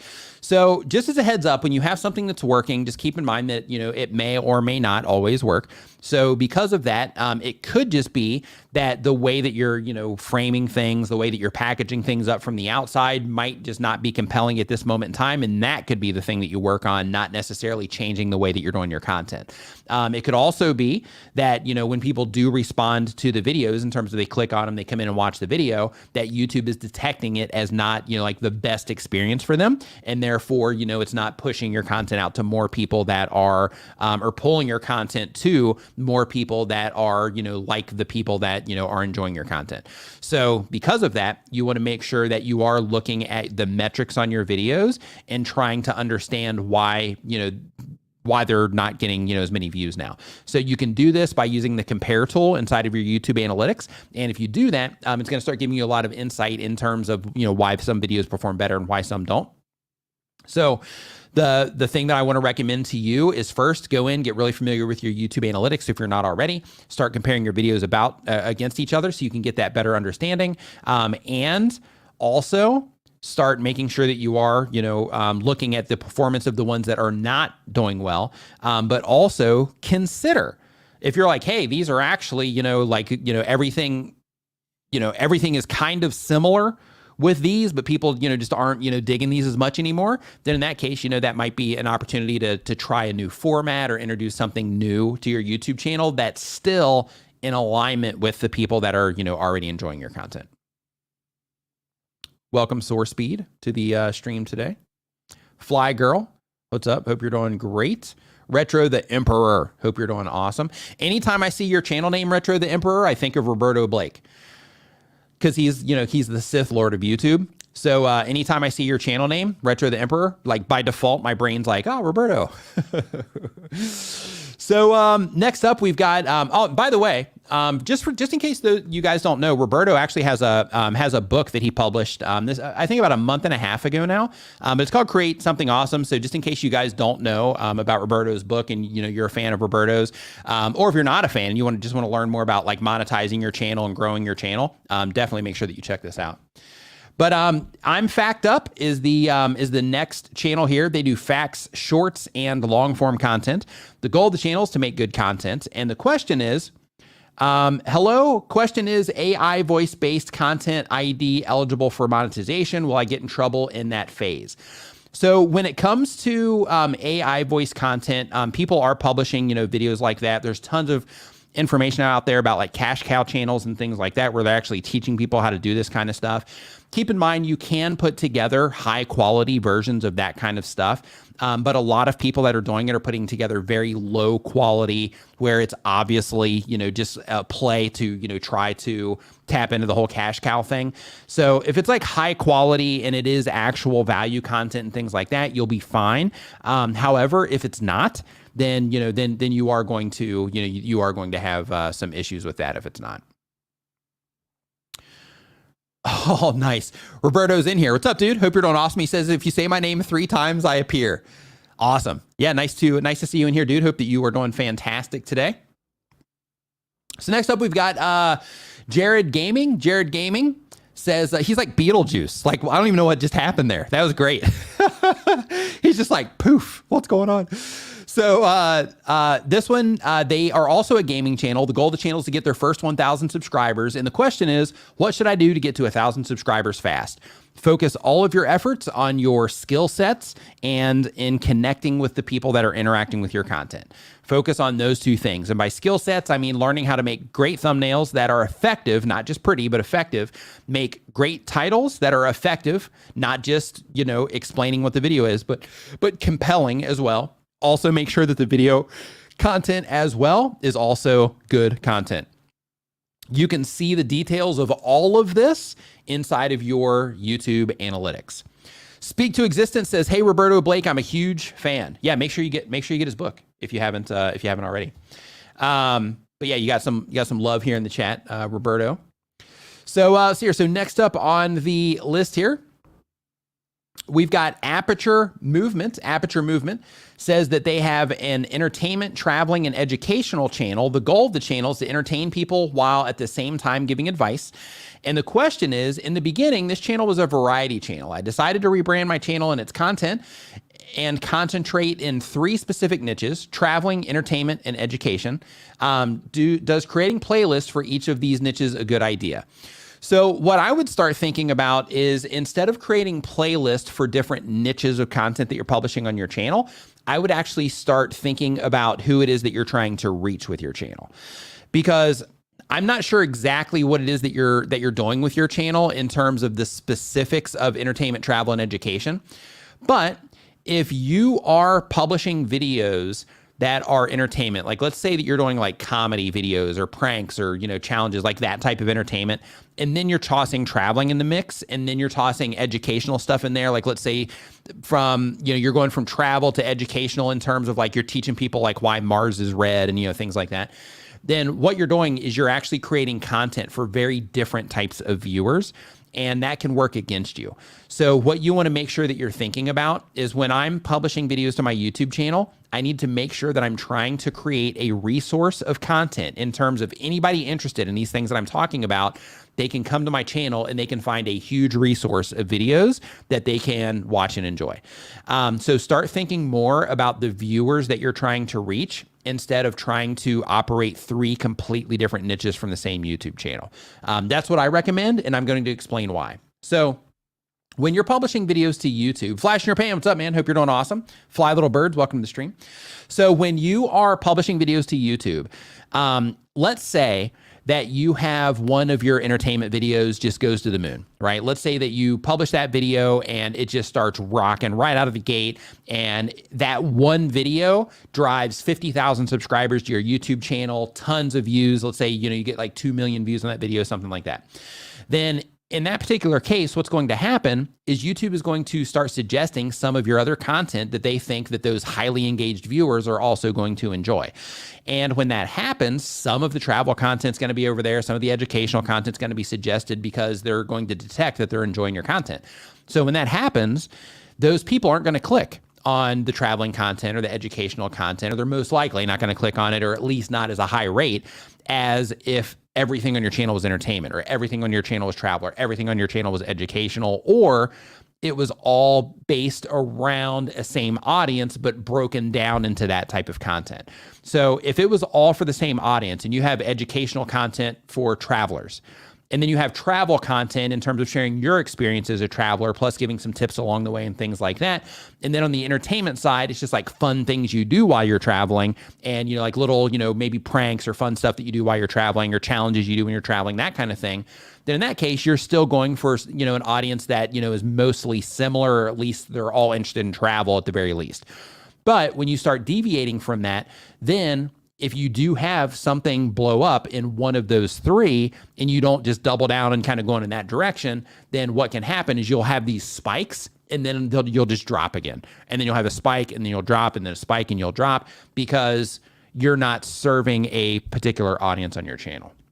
So it makes it much more difficult to grow, all of that stuff. So again, if your content is broken down into entertainment, traveling, and educational, but it's still for that same core audience that are interested in similar, a similar topic, then in that case, you're doing okay.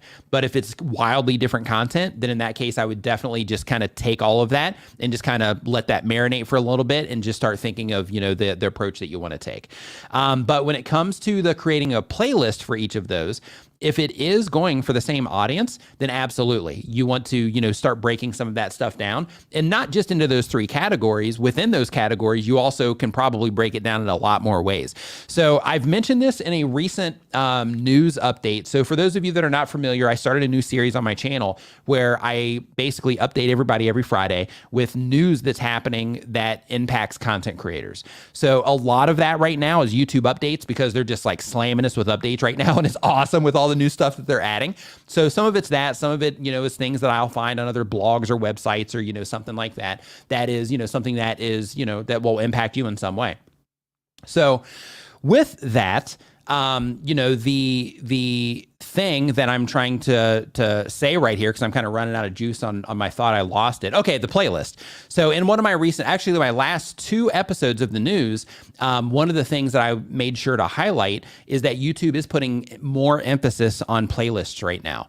And they're actually updating some features around playlist right now. So what that means is, as all of these new updates are rolling out, playlists are not going away. They're actually being doubled down on. So because of that, one of the things that they are starting to do on some channels is you can actually see the playlist, the title of that playlist underneath your video.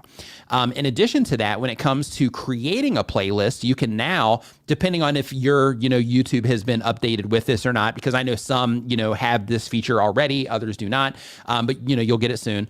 But the other thing that they're doing is they're making it to where if you hit the create button on your YouTube channel, that in the drop down where you have the option to like go live or publish a video or whatever, now new playlist is an option.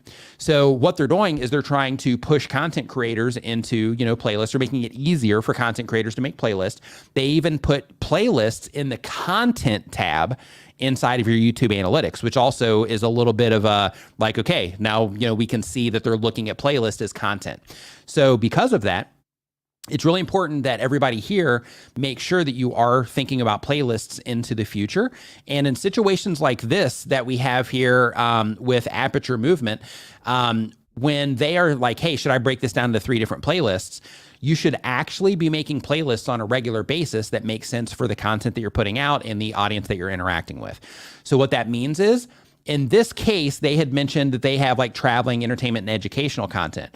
So that would be 3 playlists, but within travel, you might have like travel tips could be a playlist. You could have like locations as a playlist. If you are traveling around a lot and you spend like a little bit of time in Greece, I see you, girl with a passport, spending some time in Greece. Let's say you're spending some time in like, Japan, you spend some time in like Thailand, whatever, then, putting some of those into their own playlist, those types of things is ways that you can break that down, even further with your content. But definitely make sure that you're not sleeping on playlists into the future, because playlists are a huge opportunity for you to maximize the views that are happening on your YouTube channel and just the overall activity. But most importantly, it also makes it where people can go, and as long as they're having a good experience with your content and they enjoy the content that you're putting out, and as long as they have the time to watch, then people will click into your playlists and they'll watch this video, and then they'll watch this video, and then they'll watch this video, and then they'll watch this video.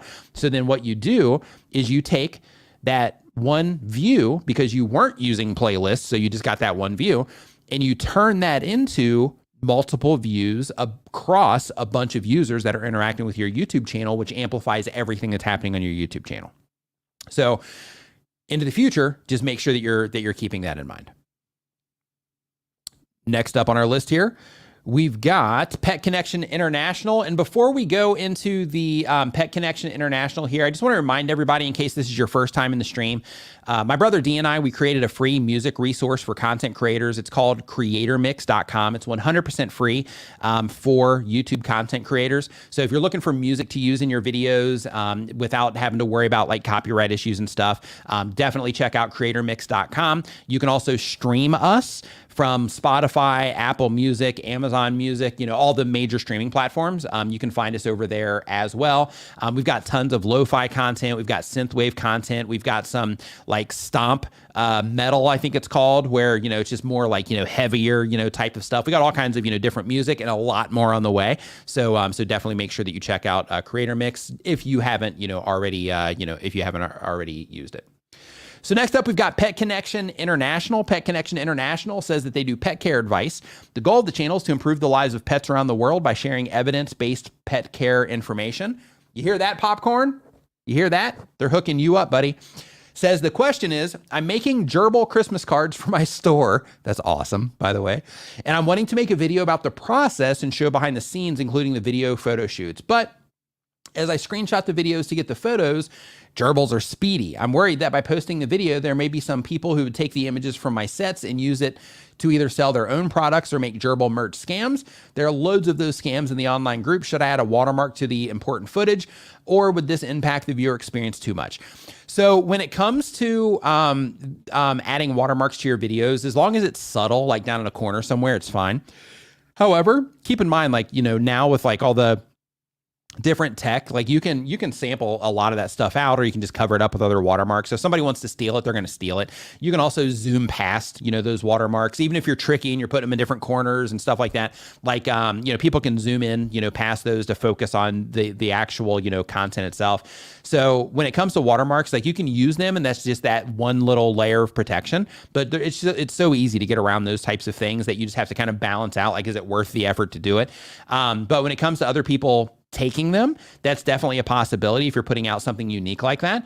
So what you just have to make sure that you're doing is kind of paying attention. And if you see your stuff pop up, then in that case, make sure you submit a DMCA takedown notice to whatever store it is. If it's Amazon, where they're, using your stuff, if it's, anywhere else where they might upload your imagery, then, just be ready for that and just start searching around, as you get closer into the holidays and, people would be using it, in more ways like that. Just make sure you are looking for like gerbil merch and, gerbil, posters, gerbil, whatever, and just trying to, just keep an eye out, hit like Google Images and just see like, if you see your stuff popping up there, and just try the best that you can to police it.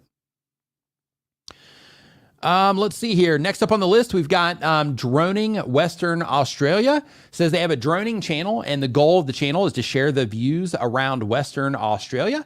And the question is, I've had 2 videos viewed approximately 4,000 times in total, but have only increased subscriber count by about 30.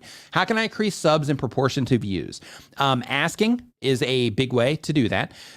People will typically subscribe just based on the value that they get from your videos, but when you remind them and you do it quickly in a subtle way, and you also wrap it around, what it is that they are going to get out of it, not you, that can, increase the rate that people are subscribing to your YouTube channel.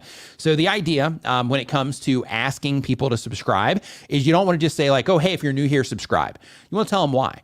Because you have to make sure that when you are publishing videos to your YouTube channel, especially videos that will be likely to get in front of a bunch of new viewers and not just your subscribers, you want to make sure that you're thinking that, okay, if somebody's coming into this video, it's very likely that they've never seen my stuff before.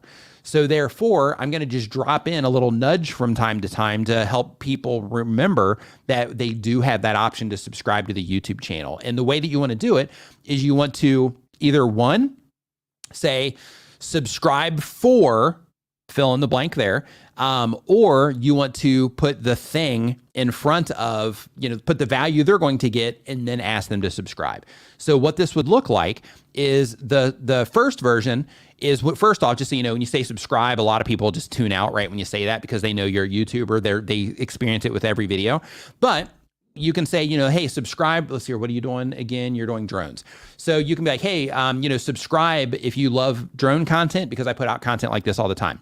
Or you could say, hey, if you want to see, let's see here, you're sharing views around Western Australia. So you could say, hey, if you want to see all of Australia from the sky, through this drone content, I put out videos like this every Tuesday. Make sure you subscribe. Or hey, if you want to see Australia from the sky, or you want to see more of Australia from the sky, remember to subscribe or make sure to subscribe. And by doing that, what you're doing is you're front loading the value that they get out of your content. And then you put the close on them by the call to action to subscribe. And that's CLOSE, not CLOTHSES. How we got here, Genealogy says, on second channel, I've been uploading a video since about midnight last night. It's stuck in uploading. Vid is over an hour. Should I just restart the upload? If it's been uploading that long, first, I would just do a speed test on your internet and make sure your internet's okay. And then from there, yeah, I would upload. So a couple of things. One, double check and make sure that you rendered it out in the right format that you normally do to where they go up faster. Because if the file size is huge, then that can clog things up. But then from there, if you're like, hey, everything is like it normally is, but it's just a longer piece of content, then in that case, if it was me, I would try to upload it again, because if you're uploading it and it's unlisted anyway, then I would either leave that one going and then I would open up like another browser window or something and try to upload another version there and just see if it starts right out of the gate uploading faster. If it does, then I would cancel the other one. But if you are getting the same exact thing over there, then I would just let the other one, just kind of, keep going from there. Brian, what's up, dude? Hope that you are doing fantastic. Nice to see you in here. Hope that you are doing well, my friend. Next up, we've got Retro the Emperor. See, I'm going to start talking about Roberto again. Roberto Blake. So let's see here. The type of channel is them rapping, singing, and some beats they made. Oh, nice. Super cool. The goal of the channel says I want to make a living out of my music. And the question is, I've noticed my videos are only getting suggested to my regular audience. I rarely get new viewers, even though my impressions are higher than ever. So something that you have to make sure that you're thinking about is if your impressions are higher than ever, then that means YouTube is showing your videos to people. Okay. So what you have to do is you have to start working on your thumbnails and titles in terms of like, how are you going to get people to click on what it is that you're doing? So what you want to do is for all the videos that you're publishing, start looking around for the, for other content like yours and see how people are getting responses to it. And then start trying to use that as kind of like a guide, like, hey, everybody seems to be doing this. Let me try that and just see if people respond better to that. If they don't, then try to, come up with your own unique stuff from there. But the idea is if your regular viewers are responding to it, then that means people are enjoying what you're doing, which is a win. But if you are having trouble getting new people involved, then that means that YouTube is showing it because you said your impressions are higher. So YouTube is trying to, well, it's not trying, it's showing your videos to people, but you're just not able to get them to actually click on it so that they'll come in and view the content. So I would definitely work on that. Another thing just to keep in mind, I would also, if you have a music channel, Dee and I were actually talking about this the other day. If you have a music channel, if you're not already, I would also consider YouTube Shorts for your music channel. I would also, when you make a YouTube Shorts, I would make it natively and I wouldn't upload it to YouTube and then download it. I would just make the short and then I would upload it to YouTube. I would upload it to Instagram Reels. I would upload it to Facebook Reels and I would upload it to TikTok. And the reason for that is because music content in all of those places, including YouTube Shorts, it's just kind of easier to get exposure there than it is compared to like long form videos, especially if you're having the very specific problem that you're having right now. So keep working on that problem that you have, which is YouTube is showing your videos to people, but you're having trouble converting them. Keep working on that. But in the meantime, to also, grow your audience, I would definitely be considering the short form content just because it shows up. Just shows up in front of people, which removes that element of the skill set from you, needing to get people to click on it. And the reason that I'm telling you this is because one, you said that you have people that are coming back in, like you've got the regular audience that are like, hey, I'm back. So if you have people coming back into your videos, that means that you're making good videos and you're making good music and you're doing like the thing that's bringing people back. So if you start trying to use some of the vertical, platforms and or YouTube Shorts, then you're removing that hurdle that you're currently having, and you're just putting your good music in people's face. So because of that, I would definitely consider that as a part of what it is that you're doing. If that works into your long-term plan, if that works into, what it is that you're actually, trying to do. Super chat. Aperture Movement says, thank you for the super chat, says, thank you so much. Now I know what I'm going to do with my channel. Boom. Love it. Absolutely love it. Bumbleclat News, what's going on? Hope that you are doing great. It can be so just as a heads up, Retro Emperor. So it's not just the thumbnail. So when it comes to people clicking on your videos, it's the topic of the video, right? So like, are you, is this whole thing framed around a beat you made? Is this whole thing framed around a song you made? Is this whole thing, framed around, the bars that you're putting out? Like, what is it framed around in terms of the topic? And then you have your thumbnail, which is the thing that's going to, grab attention. And then you have the title, which is the compelling side. So I'm not sure if you're doing like type, beats and like stuff like that. But I would definitely just kind of look around the space and see what's currently working. Not stuff that they were doing a year ago, but stuff that's working now, and see if you can, start applying some of that to what it is that you're currently doing to help people more easily recognize that your content is like other content that they are already enjoying, or like other music that they're already enjoying. So next up, we've got Jaden0428 says that they have a supporting channel. The goal of the channel is YouTube. And the question is, can you turn on gifted memberships? So right now, I don't know if I actually have those on or not actually on my YouTube channel. So I'll definitely look into that. But as of right now, if they're not on, then either I don't have the feature enabled, or I just don't have them turned on. So I will definitely look into that. Thank you. So iFund Chris is our next question here, says that the goal of the channel is 1,000 subscribers, 4,000 hours of watch time. And the Stevan, what's up, man? Hope you're doing awesome. The question is, I upload shorts. It works in the shorts feed, but I use hashtag shorts not showing up on the hashtag page. So that's okay. So when it comes to the hashtag pages, keep in mind that those are also being displayed based on, new content that's going out, but also content that is performing for those particular results. So like the whole idea with all the different pages on YouTube that we all have to, the idea that we have to embrace is that, YouTube's job as the platform is to show content to people that they're likely to enjoy. So because of that, the content that gets suggested and the pages that it gets suggested on, like it's all based on the content that is proven for people to enjoy. So for example, if you have a video in YouTube search, if people are not responding well to that video, it's not gonna show up in YouTube search, or at least the top of YouTube search, for long. If you have videos that aren't performing well on home pages, they're not gonna show up there for long. At least not, a lot.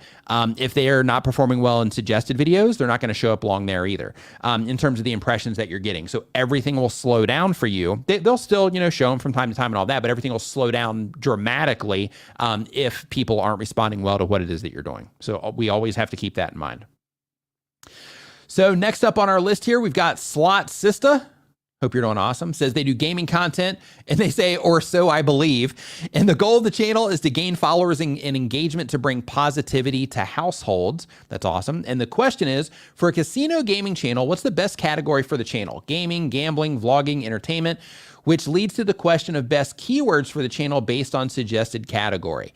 So when it comes to the category, get it as close as you can. YouTube has their own way of categorizing content on their side. So they have categories that like we don't even see. So when it comes to categorizing your content, get it as close as you can, because once people start responding to it, YouTube's going to kind of take over from there. So just get it as close as you possibly can. But you could put it under gaming or gambling, either one. You could put it under gaming technically because it is gaming, right? So you could put it under that. In terms of the keywords for the channel itself, in terms of channel keywords, I would definitely do like, casinos. I would do, casino gaming, slot machines, that type of thing. So if you're a TubeBuddy user, which everybody here, should be, but if you're a TubeBuddy user, then in that case, you can use TubeBuddy to actually figure out the words that people are using to find your content the most. And then those are the ones that you want to make sure that you put into your channel keywords. Ryan Nettleship chat. says, thank you for the super chat. Says, I advertise my channel to my friends initially, and now my fitness videos are getting suggested on random videos. Have I confused the algorithm? Do I start a new channel or will it work out soon? So those, like when you advertise your content, just as a heads up, like if you advertise to like the wrong audiences, you know, all it takes is one really good video to kind of get you out of that hole, so to speak. But the problem happens when you start, like if you advertise to the wrong people and they start interacting with your content in some way, then that means that if they are enjoying it, then YouTube might show your content to them, you know, again in the future. And if it's not the right people, then in that case, they might not click on what it is that you're doing, which can hurt your click-through rate and things like that. But you can, you know, you can come out of the other side of that. So that's not a big deal. When it comes to confusing the algorithm and your videos being suggested on random videos, one thing to remember is that suggested videos are also per the user. So for example, for everybody that's on a computer right now, all of the, like if you are looking at your screen, the videos that are being suggested to you next to this live stream right now may or may not be similar to the videos that are being suggested next to Speak English with this guy, or the videos that are being suggested next to Ryan Nettleship here. So when it comes to those suggestions, of course, you know, videos that that people like always respond to there, those will end up in like the next up and, you know, things like that. But underneath that, those are being catered to the viewer. So what can happen is, like, let's say that I just subscribed to your YouTube channel, Ryan. If I subscribe to your YouTube channel and I watch your videos and I'm loving your videos, I'm like, man, these are great. Then when you publish your next video, if I'm watching a video on Shark Scrapper's channel about scrapping, then your video might show up in the suggested videos there for me because YouTube has detected that I'm loving your content, and then it will put your video over there because it's just a fresh video or whatever. And the system is like, hey, Ryan just published a new video. Just want to let you know, right? And it's showing me that next to his video, even though topically and niche wise and everything else, they, you know, you have wildly different, you know, types of content. It would still be suggesting that next to his video for me because I'm loving his content and I'm loving your content, right?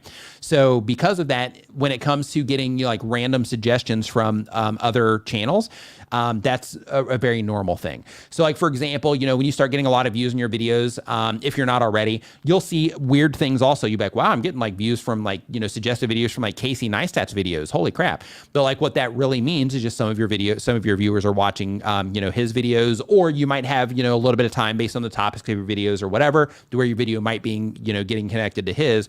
But depending on, like, if you're not making similar content, then in that particular case, it's more likely that, that it's just one of your viewers is, or some of your viewers are also interacting with that content. So what you actually want to look for on your channel, the thing that's more important, is not necessarily the videos that you're getting suggested next to. Like, you do want to pay attention to that, of course, but the thing that you really want to look for is the other channels that your viewers are watching, because then that's where you should start seeing more things that are focused around your niche compared to it just being random stuff. So if you go into your stats, you'll be able to see that metric as well, which will kind of help you ensure that, you know, your content is being, you know, shown kind of in the right places, or at least to the right type of viewers that are watching other content in your niche.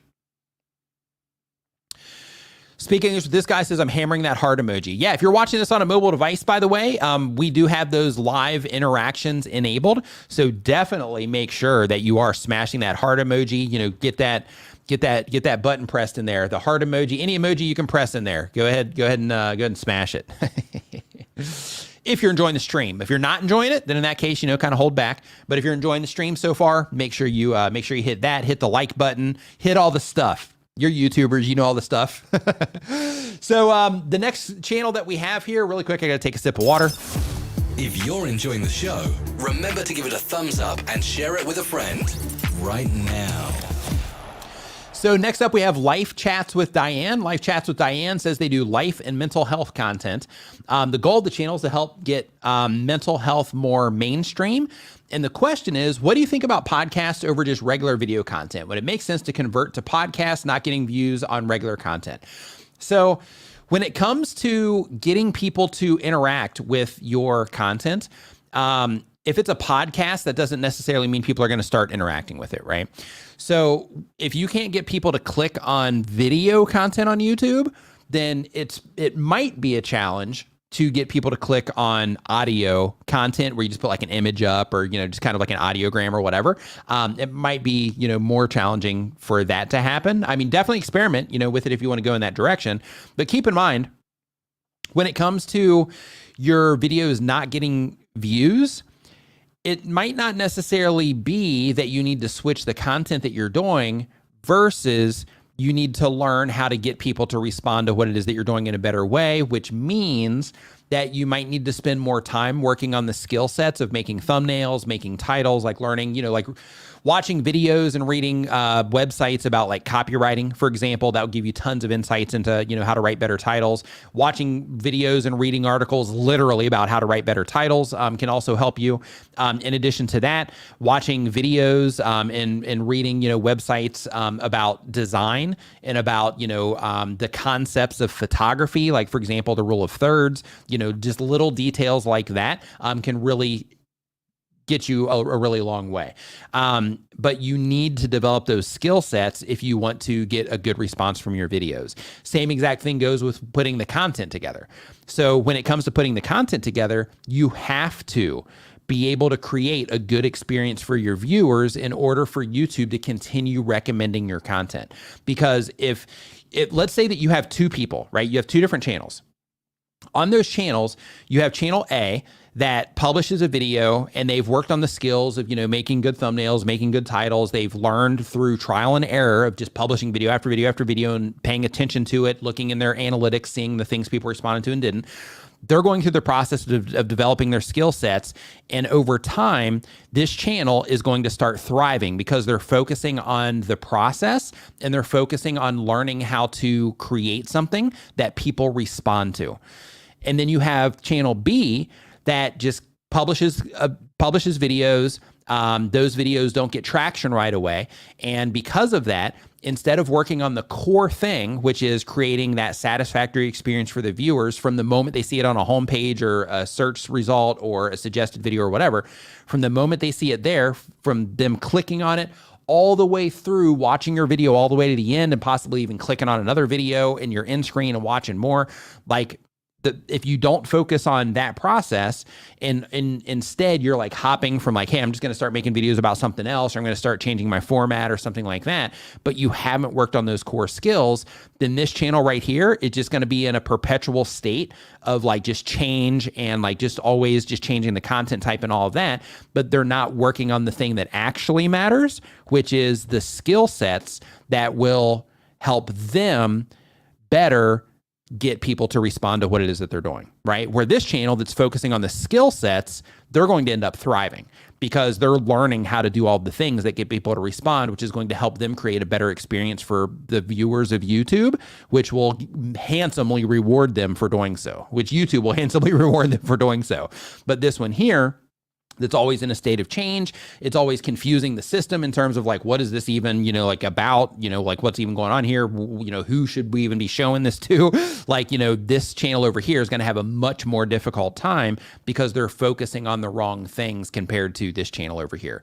So what I recommend to you specifically is, of course, at any moment, anybody can pivot their YouTube channel. Anybody can test new formats and things like that. And you might be like, you know what? This right here, I'm just not feeling this type of content anymore, so therefore I'm going to go over to podcast. That's a totally different thing than this isn't working. I'm not getting views, so I'm going to switch, right? Like you got to make sure that you're working on the skill sets because just changing the type of content isn't going to all of a sudden make you be able to connect with people through like a thumbnail and title better or through the video content better, right? So because of that, I would actually just start focusing on the skill sets.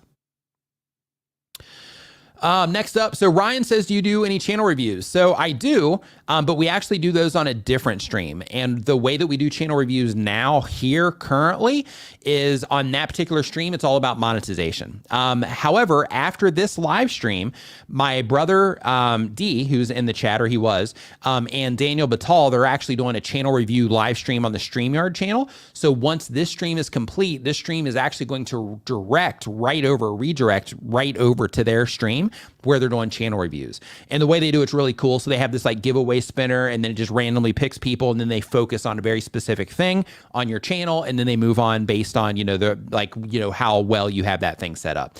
So they are going to be doing that. But on my channel, I do the monetization reviews.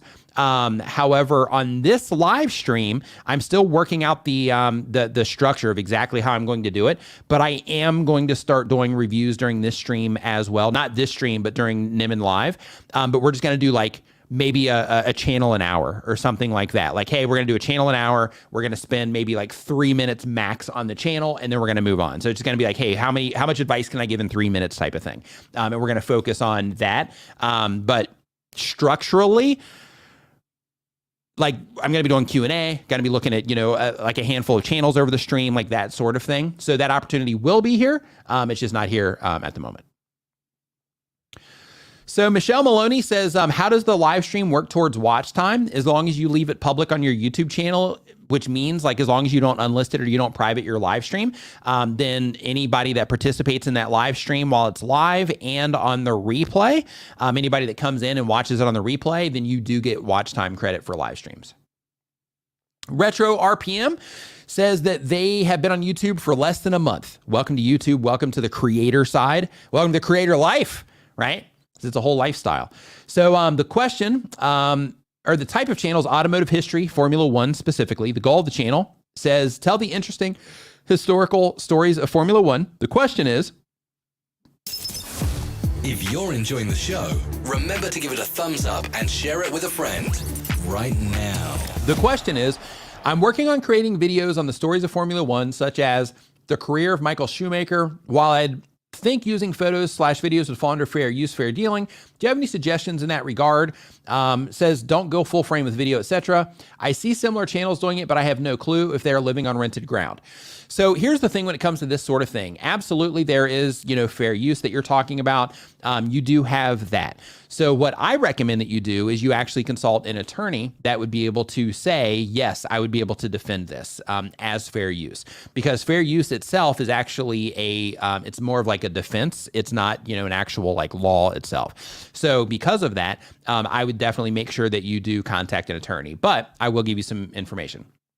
So if you are going to be using like Google Images, then in that case, you can sort inside of Google Images by Creative Commons. You can also go to Wikipedia. If you go to Wikipedia, since you are talking about famous people, if you go to Wikipedia, for every image that they have on Wikipedia, they also have license information. So with that license information, they'll tell you like, yeah, you need a link back, or you need to credit this person, or whatever it is. So then you can use that image, but then you just have to make sure that you're following the rules that they have there. So I have another YouTube channel that I started a long time ago. I did that channel for about like 9 months or so. It's got, I think, like 16,000 subscribers at the moment. But on that channel, I was in a similar boat to where like if I was talking about a person, then I'd be like, okay, I need an image of this person. So I'd just hop on Wikipedia and then I would check the license information to see what I needed to do. And then I would do that thing so that I could use the image. So in your particular case, I recommend that you do try that. So then that way you're at least, giving the proper credit where you can. And then that, will create that, layer of, protection of sorts for you. But I would still reach out to an attorney just to get confirmation from them that everything else that you're doing is still being done in a way that they would be able to defend it as fair use. So Rocker Girl says, hey, Nick, thank you for your great tips. Welcome to the stream. Says, what are some ideas that you have specifically for musicians who do song covers? I would definitely be leveraging short form content. Just because, again, it just shows up in front of people. And with it just showing up in front of people, like one of the wins there is as long as you start the song out cool, you start it out in an interesting way, anybody who is interested in that song or just music in general is going to sit there and they're going to, consume some of it at least. And then based on your skill sets from there, which it looks like, you have a play button. So I'm going to guess that your skill sets are there. So because of that, just start out some of the short form content in a way that's definitely interesting. Will, just show show your skills and your talents right out of the gate for the people that will enjoy that song and for the people that just enjoy music in general. So I would definitely be leveraging short form content right now on YouTube, TikTok, Instagram, Reels, just the vertical stuff. I would definitely do that because with music, it's different, right? Like when you make a thumbnail and a title for music, it's really hard to express, the emotion you might get from that song through music. Like I'm preaching to the choir here, literally, because you're musician anyway, but because you're singing or whatever. But the idea is, when it comes to the image and text, like you can't get emotion from that. But when it just slides up in your feed, that's where you can get that emotion, right? You can pull people in through the music. You already know, the importance of that, or not just the importance, but like how to do that, because that's your whole thing. So because of that, I would definitely be leveraging some of that. And then by doing that, by YouTube, basically what they have put into place now, just in case you're not familiar with this, in case you haven't watched any of my news lately, like one thing that they've done recently with YouTube Shorts is they started building the bridge between short form and long form content. So what that means is if somebody is interacting with all of the shorts that you put out, if you're not doing this already, then if they're enjoying that content, then YouTube is likely to recommend your long form content to them as well.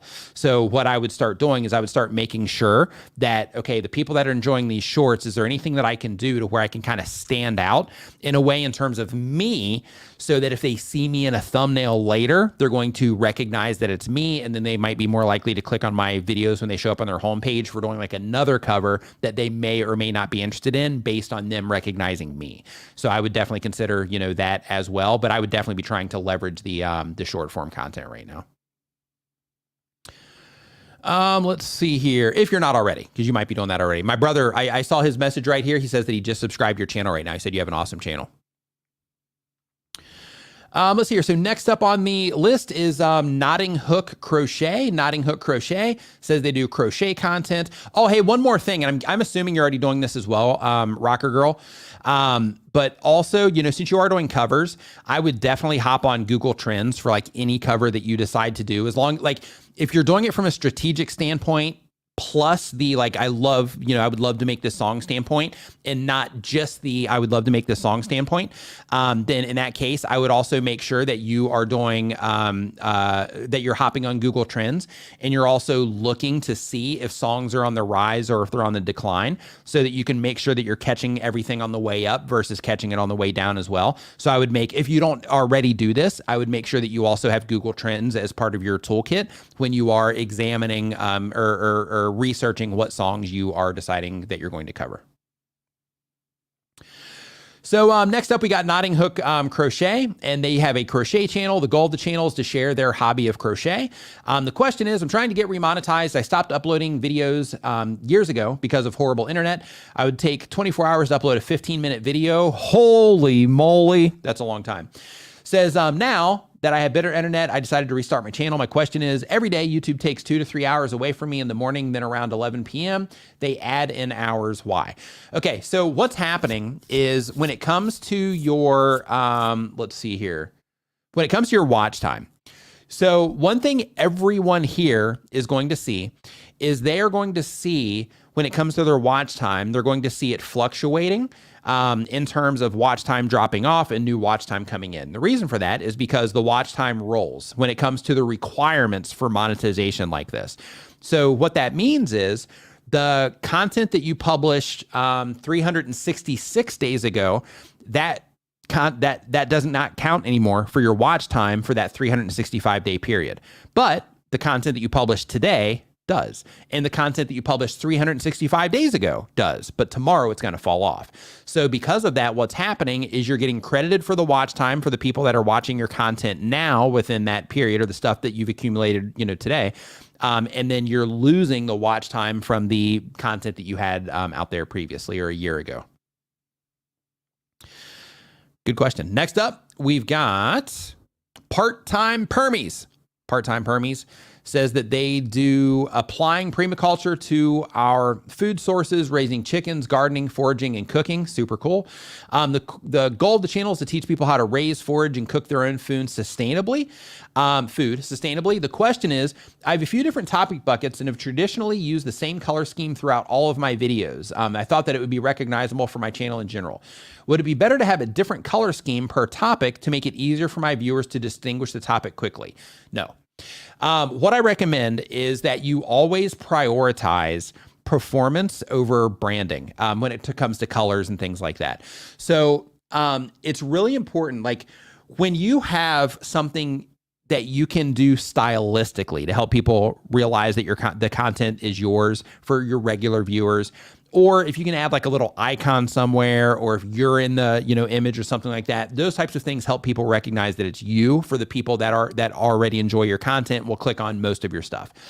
However, when it comes to committing to color schemes and things like that for the sake of branding, then what you're doing is you're putting branding in front of the performance of the videos, and that can actually work against you if you start, if you're using something that people aren't responding to at the highest rate. So because of that, you want to make sure that you're putting performance first always. So when it comes to people recognizing your content sets, this is actually like what you're talking about. Some people actually recommend that people do that they like, hey, use certain colors for different playlists and things like that. I totally disagree. And the reason that I disagree is because what you're doing in that scenario is you are basically using very specific colors and things like that for the people that are already interacting with your channel, and you're not thinking about new viewers that don't even know what any of that stuff means. And you're also relying on people realizing that you're even doing that in the first place. So because of that, what you're doing is you're creating something that people may not even recognize that you're doing in the first place, and you're doing it in a way to where they have to be interacting with your YouTube channel in terms of your videos page, or of course now they have everything divided, one of your content pages, or your actual homepage itself, for them to even like realize that that's even a thing. So what you're doing is you're prioritizing something that people might not even be picking up on. You're sacrificing performance for that, right?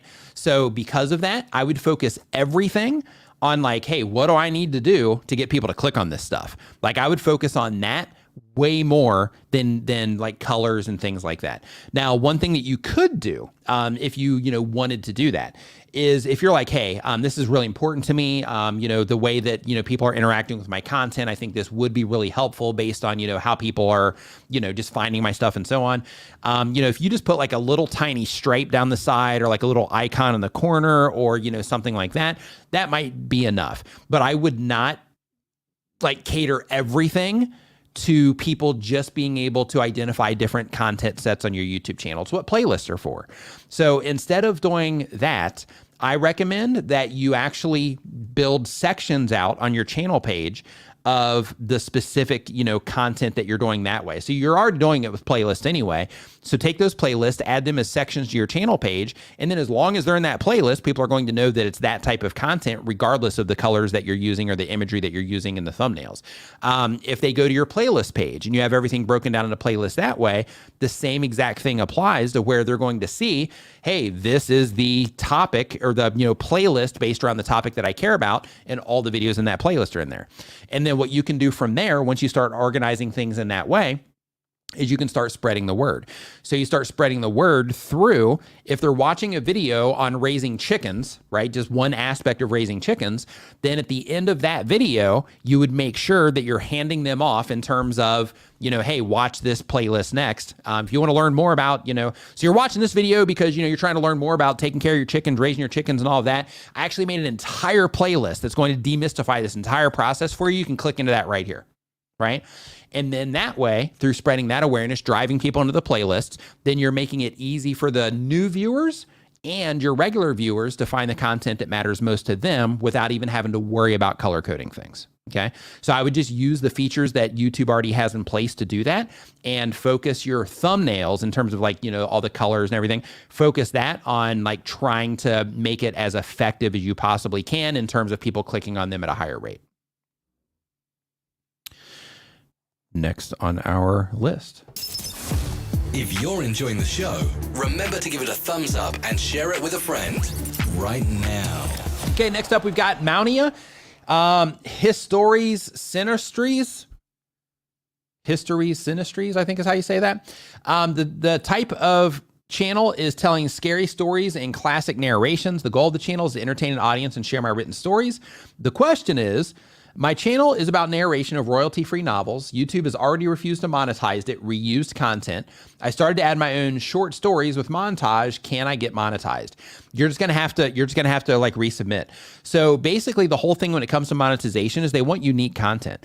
They don't want you to be like reusing stuff that's already out there. Like they want fresh, unique content. And the reason for that is because it's so easy for me to go and find a channel like that and then just copy everything and basically just flood the platform with a bunch of content that's the same exact thing. Make 10 different channels. Once I find one that, like a format that works, make, 10 or 20 or 50 different YouTube channels and just flood all those channels with just different variations of that same exact thing. So because of that, like that's why you're in that situation. So just try to make it as unique as you possibly can if you want to get monetized. Let's see here. Next up on the list, Zakira Farah says that they have a gaming channel. The goal of the channel is, and if you're a gamer, again, we got a decent amount of gamers in here. I did that one already. So the goal of the channel here is entertaining, educating, and helping other gamers to do excellent things within games that they do content for. Question, in a recent live stream, someone was expressing the desire to, do something bad to, themselves. And they say, should I privatize the stream? And is there something that I could do on my end to get them a safety check or anything? Technically, you could kind of like report their channel to YouTube, but that most likely isn't going to have any help or anything like that. But it says, in the live stream, chat resources were offered, suggestions made, and I added both a trigger warning and a call to action to the stream's description after the stream ended. So if all this was happening in chat, one thing that I would do, so if you have the chat, because you make gaming content, so I know some gamers will have the chat playing on screen also. So if that's the case, then you can't really do this. But if you don't have it on screen, then if you go in, you can edit your live stream just a little bit, cut off like 10 seconds somewhere, beginning, end, whatever. And then YouTube's going to remove the chat completely. I would do that. That's what I would do for the sake of just removing that completely unless it was on screen. But if it is on screen, then in that particular case, I would private the video if it was, if it was on my channel, just for the sake of like, not, kind of getting that out there. Just because, that person, people can go and harass that person or, like whatever. So like I would definitely do that, but I would at least remove the chat. So let's see here. Truth by Dr. Melanie says that they do natural health and beauty content. The goal of the channel is to inspire people to take control of their health and age naturally while earning income. And the question is, I now have 392 subscribers, growing slow and steady. At what point should I apply for the YouTube Partner Program? And can you recommend one of your awesome step-by-step video tutorials on this? I heard that you want to do this right the first time. So when it comes to the partner program, you only have the option to apply once you cross 1,000 subscribers or 4,000 hours of watch time with long form content, or you have a new version of 1,000 subscribers or 10 million views in a 90-day period with YouTube Shorts. So because of that, as soon as you hit those requirements, YouTube is going to either send you an email and or give you a notification inside of your Creator Studio dashboard letting you know that you've reached the requirements. I think for the email, you actually have to check a box for them to send you that email, but make sure you do that. And then as soon as they send you that email, go through the process of setting up the account and you are good to go. Next up on the list, I need to step away for like 30 seconds here. So I'm going to play a quick video for you. This is a video, just a diss track that Brian G. Johnson and myself made for Daniel Batal. I'm going to do that really quick and I will be right back here in about like 30 to 45 seconds.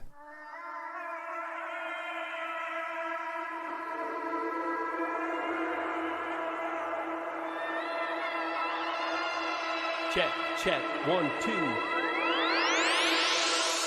I'm B to the G, it's easy to see what you need, it's attention from me. I'll give you the shout, get back on the grind and you'll be down for the count, trying to breathe. Your favorite is me, now you hate with the diss. All of that hair hanging there like a chick, man, give me a break. You're standing too close to the camera like Nick. Where's the claim that you say Filmora is hate? Call me a thief for the titles you hate. I taught you to rank, you seem to forget it. I hit it and quit it, and you try to walk in my wake. I'm tossing you weight, giving you shine, giving you clout by doing this with my time. And what I'm about, I am your guide. You come to my console, but now you're denied. You wanna throw shade. It's too late, I already got it made. You wanna bring hate. Hit the road, hater, cause I'm not phased. If you're messing with G, you're messing with me. The name is Nimmin, I'll bend in a knee. Disturbing the peace, I'll come back into battle and murder a beat. I heard you eat worms like a bird, like a tree. Just like these words of defeat, I think Beanie should draw you and make you a T. They're waiting on me, who's waiting on you? If it wasn't for Johnson, you wouldn't have views or a clue. You wouldn't know what to do. The only extremes I see is your food. This is just weak, yes, I mean to be rude. Change of your scene, technique, everything about you in the future you seek. It's bleak, I don't mean to allude to the fact that you racked up a debt with the best in this feud. You just got wrecked by the crew. You wanna throw shade. It's too late, I already got it made. You wanna bring hate. Hit the road, hate. That was close. Like I went to turn that video off and I almost hit in broadcast. That was close, like really close. Okay. So let's keep on trucking here. So next up on the list here, we've got, let's see here. This one is from Mr. I'm not sure how to say that last one. It's kind of like if I say it wrong, then it's going to be explicit. So I'm not even going to try. But they have an anime channel, and the goal of the channel is to make funny and informative anime videos. And the question is, I want to open a channel in the anime niche, and I have some unique ideas. What would be your recommendations for this niche? Any untapped ideas? So for anime, I actually don't watch anime. I don't watch anime content on YouTube, so I'm probably not the best person for this. I know Roberto, I think that he does dabble in like anime stuff a little bit. So Roberto Blake is who I'm talking about. So I would definitely make sure that you're subscribed to his YouTube channel. If you just go to YouTube and you type in Roberto Blake, you'll find him. But make sure you're subscribed to his YouTube channel so that when he goes live, I think he goes live on Sundays, that you can check out his channel, because he would be a better person to ask for that. Droning Western Australia says, I still haven't seen this entire clip. I wish I would stop teasing with that clip. So you can see it on Brian G. Johnson's YouTube channel. So if you just type in like, if you go to YouTube search, you type in like Nick Nimmin, Brian G. Johnson diss track or something like that, then it should show up, and you'll see it on his YouTube channel over there. You can watch the whole thing. But I just put it in here as a way to entertain people while I'm, when I have to step away for a minute. So the Project Equestrian is our next question here. They do equestrian content. The goal of the channel is to make money doing something that they're passionate about. The question is, why do CPMs fluctuate so much? My average 90 CPM is about $12, but there's a lot of fluctuations around that day to day, video to video. For example, one video is usually around 10 to 15, but one day it hit 180. It wasn't even around that time when the topic was in. Shark Scrapper, Super chat. Thank you for the super sticker, my man. I appreciate it. But when it comes to the CPMs on your YouTube channel, so basically your CPMs are determined by the topic of the video. It is determined by where people are watching your video from. And of course, ad inventory is also, another factor of this. So when it comes to your fluctuations in CPMs, it can be that, people are just watching you from a different area. It could be that ad inventory is down from there. It could be that your monetized playbacks are low, for those particular videos. All kinds of different variables there. But what you're experiencing is normal. So like nothing wrong is happening on your YouTube channel. But the reason that it fluctuates is because of, those things that I talked about. And that same thing happens to everybody on YouTube. So just to kind of put it in perspective, like let's say that you have like an influx of viewers from like Thailand, as an example. Then in that case, when you have that influx of viewers from Thailand, because the ad rates here are extremely low, So because of that, the people that see the ads from over here, it's going to be, much, like you're not going to get hardly anything from it compared to if somebody sees your content like in the US as an example, because you'll get more over there. Water Metal 124 says that they do daily content on their YouTube channel. They do gaming and shorts content. The goal is to reach 1,000 subscribers and 4,000 hours of watch time. And they say when they upload a shorts video, in 30 minutes, the video gets about 5,000 views. And then after that, it goes down. Can you give me a solution?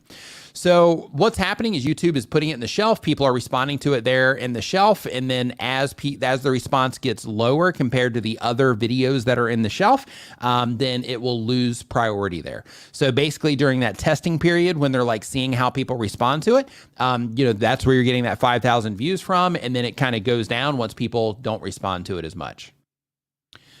Bravo with Sheila says, thank you for always being here. You're appreciated. Thank you for the kind words, Sheila, and thank you for the super chat as well. I enjoy this. So for me, here's something interesting that some of you might not know, because I'm in Asia. So since I'm in Asia, when the time updates in the States, because I go live at 9 a.m. Eastern time in the US. So because of that, when the time zone switches or when the daylight savings time changes, it pushes me back an hour or moves me up an hour. So previously, my stream would start at 8 p.m. here local time. And now that the change happened, now it starts at 9 p.m. here local time. So before, I would stream from about 8 p.m. to about 11. Now I stream from about 9 p.m. to around midnight or more. So because of that, in terms of just like my brain and things like that, because I start so late here, like when it pushes back a little bit, this adjustment for like the first few streams is typically a little rough for me because I have to remember that I have to reserve some of my energy during the day so that I don't kind of peter out, so to speak, at nighttime when I come in and do the streams. So today, I went to the dentist, as well, because they're working through like a root canal. So I went to the dentist today, and while I was, there, of course, you're in that like intense, moment when they're like, and they're grinding on your teeth and stuff. So like I'm using up all that energy there, plus after that, I went and got some food and just kind of like walked around a little bit. But what I should have done is after the dentist, I should have gotten some food and then just like came home and just kind of like sat around and all that, just kind of like reserve some of my energy.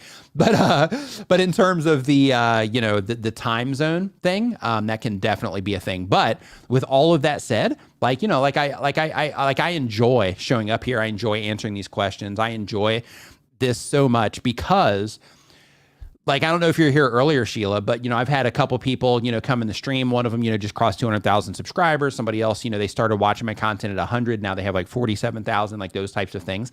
So knowing that there might be one person, and it could be more, but, knowing that there might be one person that shows up today out of all the people that'll watch this, even on the replay, there might be one person that shows up to where they hear something and it just clicks.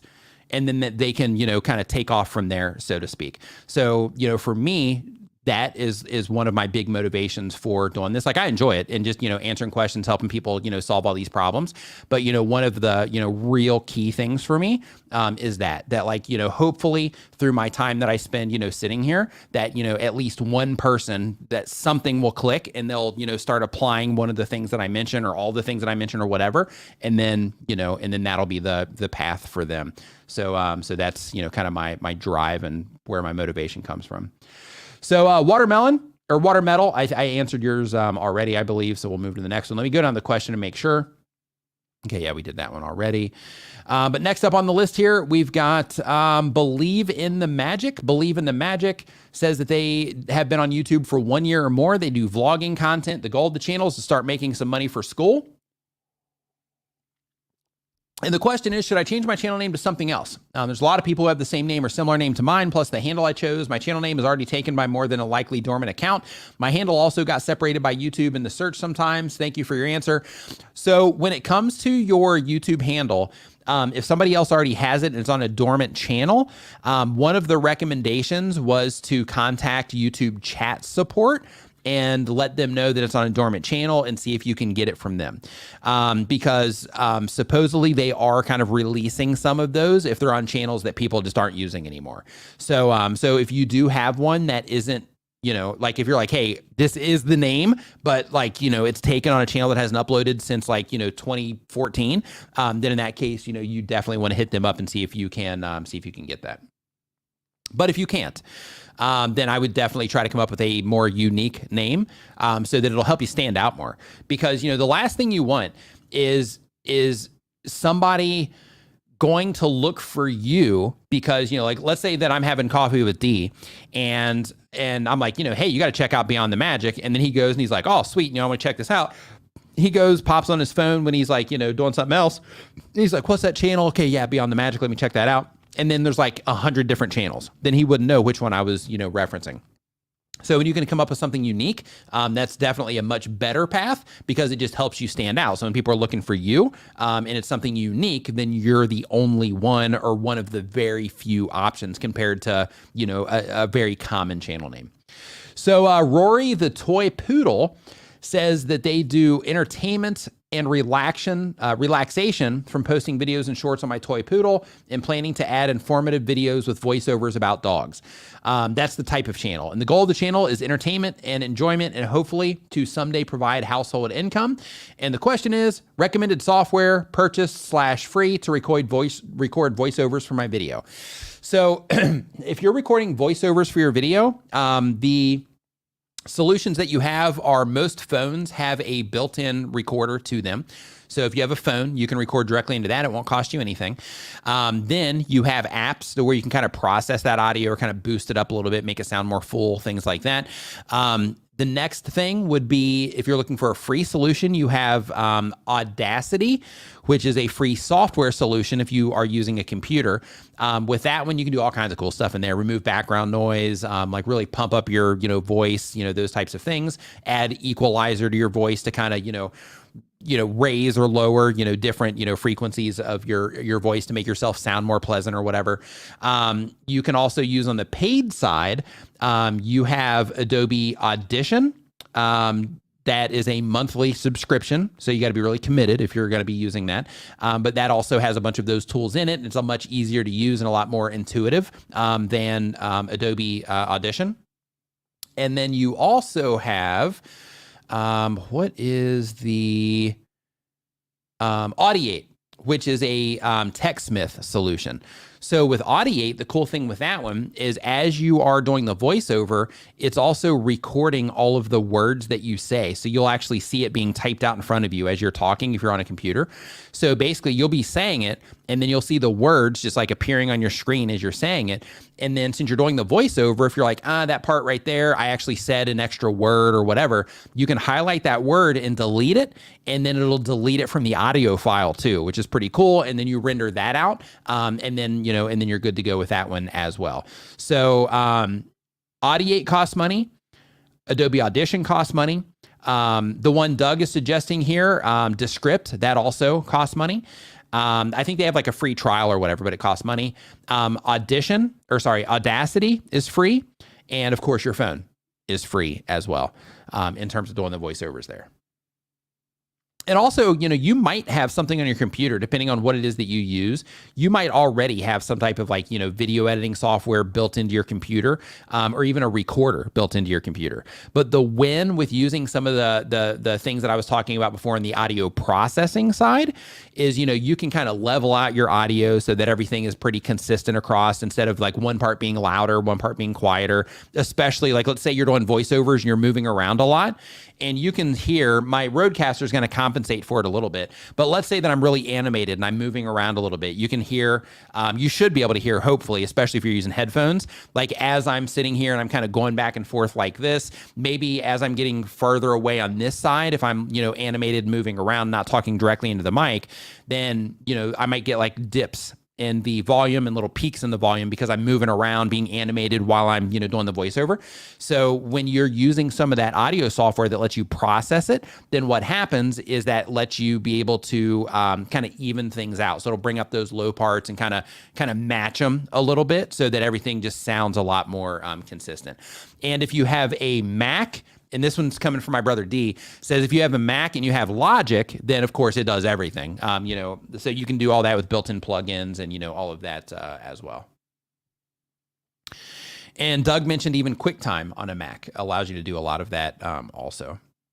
So next up on our list here, we've got Ashley Hodgson. Ashley does educational content. The goal of the channel is to educate the public and their students. The question is, what should I pay attention to when I spend my 10 minutes a day in my car practicing my speaking voice for YouTube?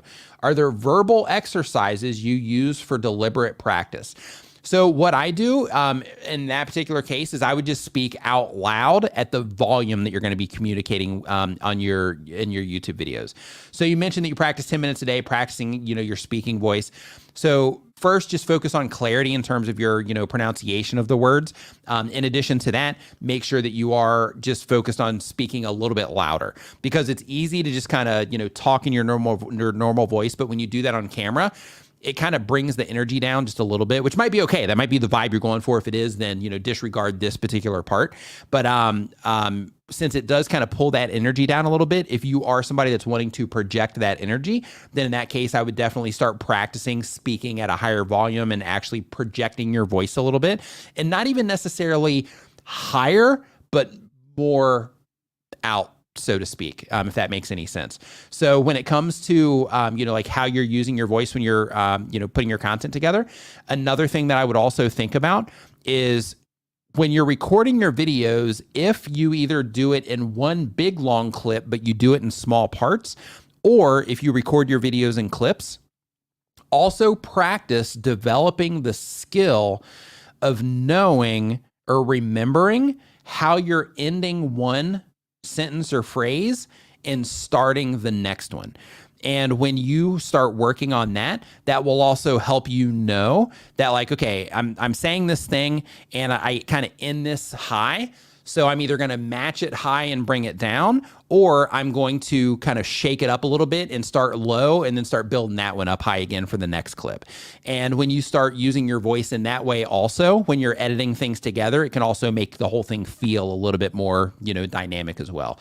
So when you're working on your voice in that regard, also just try to think of it that way. Like if you're practicing and you are like reading a script, for example, just do a line at a time, or, like a little short paragraph at a time, something you would be able to remember, for your videos, and do that short line, but practice paying attention to how you are ending and starting each clip and how they would actually go together in the editing process. And that will help you in the actual presentation itself.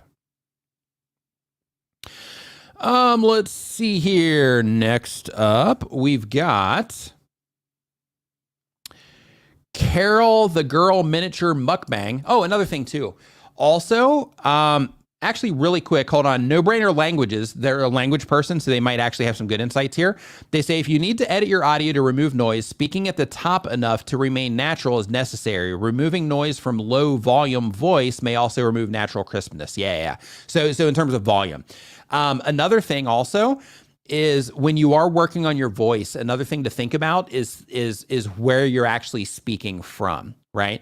Because you can go kind of high and nasally a little bit like this, where everything is kind of coming from in here, or you can drop it down to where everything is coming more from here.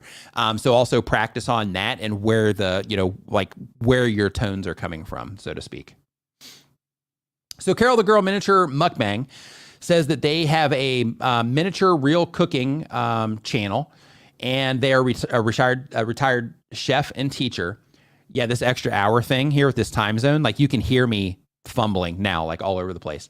But anyway, they say that their goal is to make movies with Walt Disney and Pixar and to become a multimillionaire. That's good.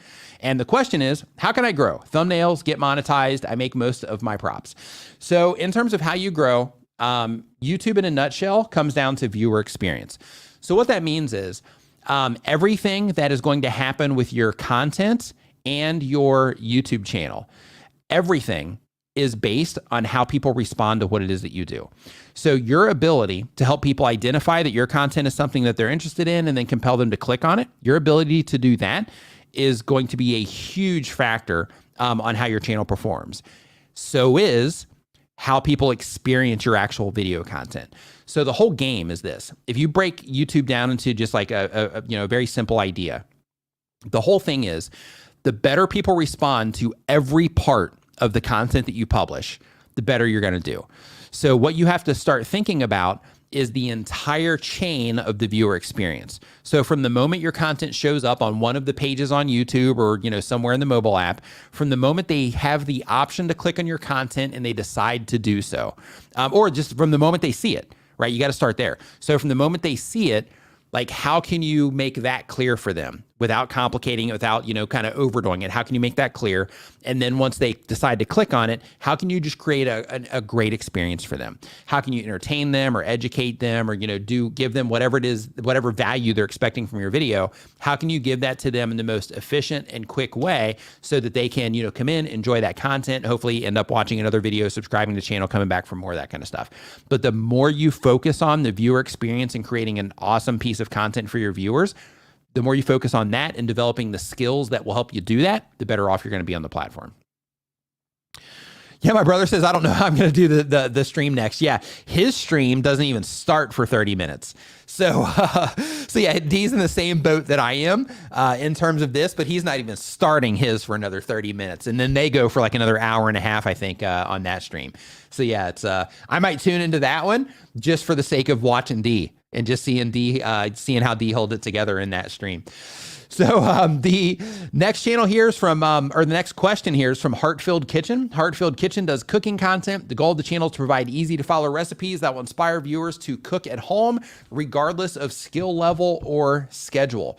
The question is, I want my channel to be a resource for delicious, easy to find recipes. With that in mind, I prefer posting individual recipes. However, my viewers seem to prefer batch recipe videos. For example, a week's worth of dinners, 4 chicken recipes, etc. This makes it harder to find individual recipes again. My question is, do I stick with individual recipes and take the longer route for growth, or do I give them what they want? Here's what you do. You actually combine what's happening on your channel. So instead of saying like my only option is create a single video recipe or these bulk recipes, instead experiment with creating one video that leads them into a playlist of bulk videos. So basically you bring them out on one recipe, but then you lead them into a playlist that helps them with a bunch of other recipes. So then that way you just start creating playlists on your channel that are based around dinner, playlists on your channel that's based around breakfast, playlists on your channel that's based around lunch, and any other snacks and stuff you put in there. But basically you start creating playlists around those different things. And of course, within that, you can also break those down into separate playlists, like maybe healthy breakfasts, healthy dinners, or, dinners or healthy meals for, healthy meals you can make in under, 30 minutes, healthy meals you can make in under an hour, those types of things, but start breaking them down into different playlists. And then make the single videos that are recipe videos, let them know, hey, in this video, I'm going to be sharing, this particular dinner recipe, but at the very end of this video, I'm actually going to, hand you all, or I'm going to make it easy for you to find these other videos or, whatever, to where you explain that you're going to be sending them into a playlist, or just give them that great video. And then at the end of that single recipe, that's where you let them know, hey, if you're watching this video about dinners, I actually have an entire, playlist right here of dinner recipes that you can check out next. So go ahead and click into that now. And then what you do there is you are taking that single video and then you're driving them into that playlist where they can get more of what it is that they want, since they're wanting more of the bulk stuff. So instead of combining, 4 chicken recipes, you would have 4 different videos that are 4 different chicken recipes. You would isolate all of those into one playlist, and then you would make that particular playlist a series playlist is one thing that you could do there. And then within that series playlist, every video in that playlist is directly related to each other, and they can only be in that one series playlist, but you can put them in as many playlists as you want. And with that particular playlist, with every video within that playlist, you're driving people into that particular playlist, right? So out of those 4 videos, then all of those videos would be pointing into that playlist. So you're still giving them what they want, while at the same time, you're able to make more content that can help get you in front of more new viewers. And if they follow that path and they watch more and more of the videos, that will help the originating videos perform better on the platform as well. Next up on our list here. If you're enjoying the show, remember to give it a thumbs up and share it with a friend right now. We've got Damon Varial True Crime. They do true crime content. The goal is to bring new content to a stale genre. The question is, I upload once per week and I want to upload more frequently. I know if a video does well, you should let it sit, hence 2 questions. If I just released a video that's doing well, is it wise to push back the schedule of the subsequent video to let the one doing well do its thing, or does it hurt to publish regardless? Same question, but with publishing shorts shortly after a full-length video performing well. This is exactly what I did this week, and I noticed a drop-off in views of the long-form, well-performing video after I published the short. By the way, I just moved to Thailand this week. I won't be in your area, but I can feel your aura. Nice. So welcome to Thailand, by the way. If you ever do, hit the area, definitely hit me up. We'll grab a coffee or something. But when it comes to the question, so when you publish a video on your YouTube channel, each video is its own standalone. Like, so for example, there are channels that will upload like 3 videos a day, and all of their videos will do well. However, if you do want to let it breathe, that is kind of good practice, but don't let it breathe for too long, because like if people are interacting with it at a really high rate and it's like doing just awesome on the channel, then in that case, like let it, do well just like initially, but like follow it up with something that would be a great fit for those viewers and try to do that in a reasonable amount of time. So like, for example, you don't want to just let it go for, a month because it's doing well. You want to follow it up with another video so you can kind of keep things stacking and just keep people coming back to the channel and just kind of keep things moving forward that way. So because of that, when you do have those videos performing well, just keep in mind that initial performance that you're seeing and that drop off that you see when you publish that next video, that doesn't necessarily mean that, the long-term impact of that video is going to be, or the long-term, impact of that video is going to be negative. So because of that, just remember that as long as you're making good content and people are responding to it positively, it'll keep doing okay. So when you are following it up with another video, let it breathe just a tad if it's doing like really awesome, but make sure you follow it up fast enough to be able to capitalize on being in the recent view history of all of those people that are interacting with that video. Next on the list, we've got Game Life 44. Game Life 44 says that they do mobile gaming content. The goal of the channel is to create a diverse, entertaining gaming channel. The question is, what are the signs of creative burnout and how to push through and remain consistent with making quality content? So signs of creative burnout would be, well, there's burnout and then there's creative burnout. So creative burnout would be like, hey, I just can't come up with any ideas to do anything. In that case, you can use, tools like Answer the Public. You can use tools like TubeBuddy. You can use tools like TubeSpanner to where, they'll help you just come up with video ideas and, all of those things. When it comes to burnout in general, you'll notice that because you'll start getting like some negativity towards what it is that you do. So what I mean, you won't be as encouraged to answer comments. You won't, like, sometimes you might even get agitated by some of the commenters. You will not be like pumped up to like make content. You might do it, but you won't be like excited, about it. And you'll notice it, after a while. Your viewers might even notice it after a while, just based on the tone that you take in your videos. You stop kind of exploring YouTube in terms of like right now, if you are like, new to YouTube or something, or, if you're just into it, then, you're probably like just analyzing other channels. You're looking at other videos. You're kind of taking notes if you see something cool in videos and things like that. Most of that's going to stop just because your interest is going to wane. So what's going to happen is you'll start looking into other things to kind of fill that time so that you don't have to do that. So when it comes to burnout, the whole thing is it just kind of like the shine that comes with all of this stuff, it just kind of wears off. And when that shine wears off, then you have to like give yourself a break or massively pull back on what it is that you're doing. Because if you try to just kind of force yourself through it, you're not like fixing the thing that got you there in the first place. So what you have to do is you have to pull back a little bit. Maybe you start looking at, instead of just looking at the video content, you start looking at your process of making content. You start reevaluating why it is that you're doing what it is that you're doing in the first place. You start looking at the time that you're spending and making sure that the time that you're spending, within your content creation, process, that you're, doing it efficiently, things like that, and start working on the actual workflow side of things so that you can make sure that you are kind of setting things up for the sake of not having to go through that experience again once you, come back and you're back in like full force again.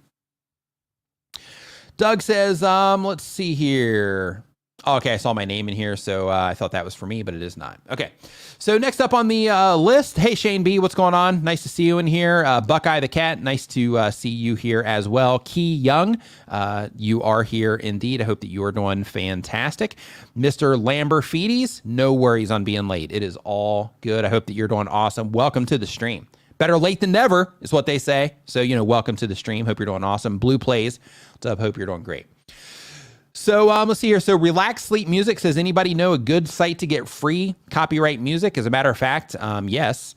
So there is a website that was put together, a full free music service by my brother D. Nimmin and myself here. It's called Creator Mix. I got a link to it right here on the screen. Just go to creatormix.com. We have an entire website full of royalty-free music that people can use in their videos for free. Make sure you read, in your case specifically, because you're uploading like meditation music and stuff. So our relaxing sleep music, make sure that you do read the, the terms and conditions there to make sure that you are going to be using it in the way that is okay. Because us and everybody else that publishes music, we're very specific on, the ways that you can use the music. Regular content's fine, but you can't just kind of like republish it as as royalty-free music, as an example. Steban is our next question, and right here he says that he does personal empowerment, inspirational, and motivation. The goal of the channel is to be a full-time content creator and grow a positive community. The question is, I'm ready to niche down. I have over 400 various videos on my channel. The question is, should I delete videos from my channel that may not be best for my chosen niche, or stop creating videos that don't match my new direction and leave those videos there? So, what I would do is I would go and I would look and see if they're like in alignment in some way. Like if you have other videos on your channel and they're like, vlogs about vacations that you've taken or something like that, yeah, I would unlist those. But if it's like, hey, if somebody is into personal empowerment, inspirational, motivational content, and they run across this video on like time management, yeah, if they're watching, personal empowerment content, then like time management, might be a thing that they would be interested in. So because of that, I'll leave that on the channel because there is some crossover. But if it is wildly different, then in that case, yeah, I would definitely take some of that stuff down. Because if you do have that content in your channel and out of the blue, it ends up, just starts crushing, then that can make, the direction that you're moving a little bit more difficult to move in that direction, quickly. So because of that, I would definitely double down into the new direction, but I would go through and I would think, okay, does any of this, old content, is it in alignment in any way with the people that would be interacting with this new direction that I'm going? Speak to Existence. Super chat. Thank you for the super chat. Says, I'm moving to Manila soon. Any tips on what I need to pay attention to on my channel if I'm relocating long term but wish to maintain my current audience segment?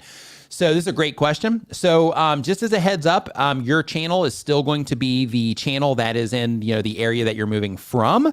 So, like, let's say, for example, like if you are in America right now, and I'm just using that, because I'm an American. So if you're in America right now, and you have AdSense paying out to your US bank account, then in that case, I would still keep that open if you can, because, in that particular case, it's just going to make things less complicated for you. But your account, it's still a US account. You're still paying out to, a US bank and all that. So then you would still be fine there. However, if you change everything to the Philippines, then in that case, you'd probably still be okay. But I personally, like if Renee was in here, he might be able to add a little bit more clarity to this.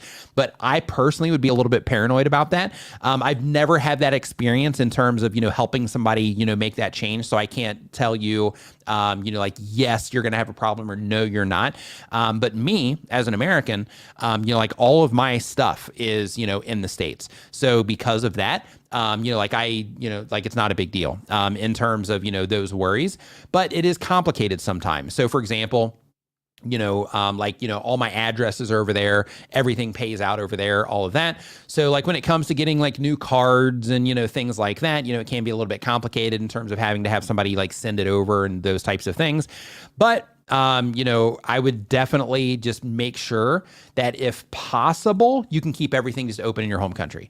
And if you can't, then in that case, you're going to be forced to change things. But I would definitely, if you can, I would try to maintain it in the current country. But one thing that I can tell you is that if you're uploading from somewhere else in the world, doesn't matter, right? Like that's not going to impact you. But the thing that would just make me paranoid if I was making those changes would be the fact that you would be kind of saying that you're in a new country and like everything would be connected in a new country. But it doesn't mean that if you're connected in those countries that the people in your home country can't enjoy the content. It's just that connection for me. I would just be a little bit cautious about that if it was me personally. But, because I don't have the experience with that, I'm probably, not the best person for that. One thing that you might want to do is you might want to send a tweet to Team YouTube and just ask them. Just be like, hey, I'm going to be moving. Is there even a possibility for me to mess up, where my content's getting recommended to and things like that if I end up switching any of this? If you are going to be in a position where you're going to need to switch that based on banking. And banking's the only reason you would need to switch that, by the way, because there's no other reason that you would need to switch the country, but your country needs to match the bank that you're sending your payments to. Let's see here. So Bravo with Sheila. Thank you for the super chat again. Thank you for that. Says, forgot to put my question on the last super chat. I've been a YouTuber for 8 months. I have 294 subscribers. Do you think I'm growing at a good pace? So just as a heads up, so all of this stuff in terms of, the pace that people grow at on YouTube, everybody brings different life experience onto the platform, and that life experience in some cases will help people grow. In other cases, it won't. So every channel, every content creator, like we all go through this at different paces. But just for some encouragement for you, on this channel that you're watching right now, it took me 5 months to reach my first 150 subscribers on the channel. Just like you, I was starting at that time. I wasn't making like YouTube help content, but I was starting at that time without knowing like really what I was doing on YouTube. But I did have life experience in terms of like I was, as part of like some of the work that I was doing before I came onto YouTube, I was helping people like rank blog posts and things like that in Google search. So I was familiar with like keyword optimization and things like that, which is one of the really, big things that helped me get started on YouTube. So I did have some of those life experiences. I had graphic design experience, things like that, which helped. But in terms of my conversion for subscribers, it took me 5 months to get my first 150. So, if you use that as perspective, then you're doing great. But if you use another channel that might be in here right now that published one video on their channel and that video got 50,000 views and they ended up getting, a bunch of subscribers from that, they ended up getting their monetization requirements from one video, then in that case, if you looked at that one, then you'd be like, oh my gosh, I'm doing terrible. But I just want you to know that, this entire journey is unique for everyone. So in my opinion, I think you're doing great.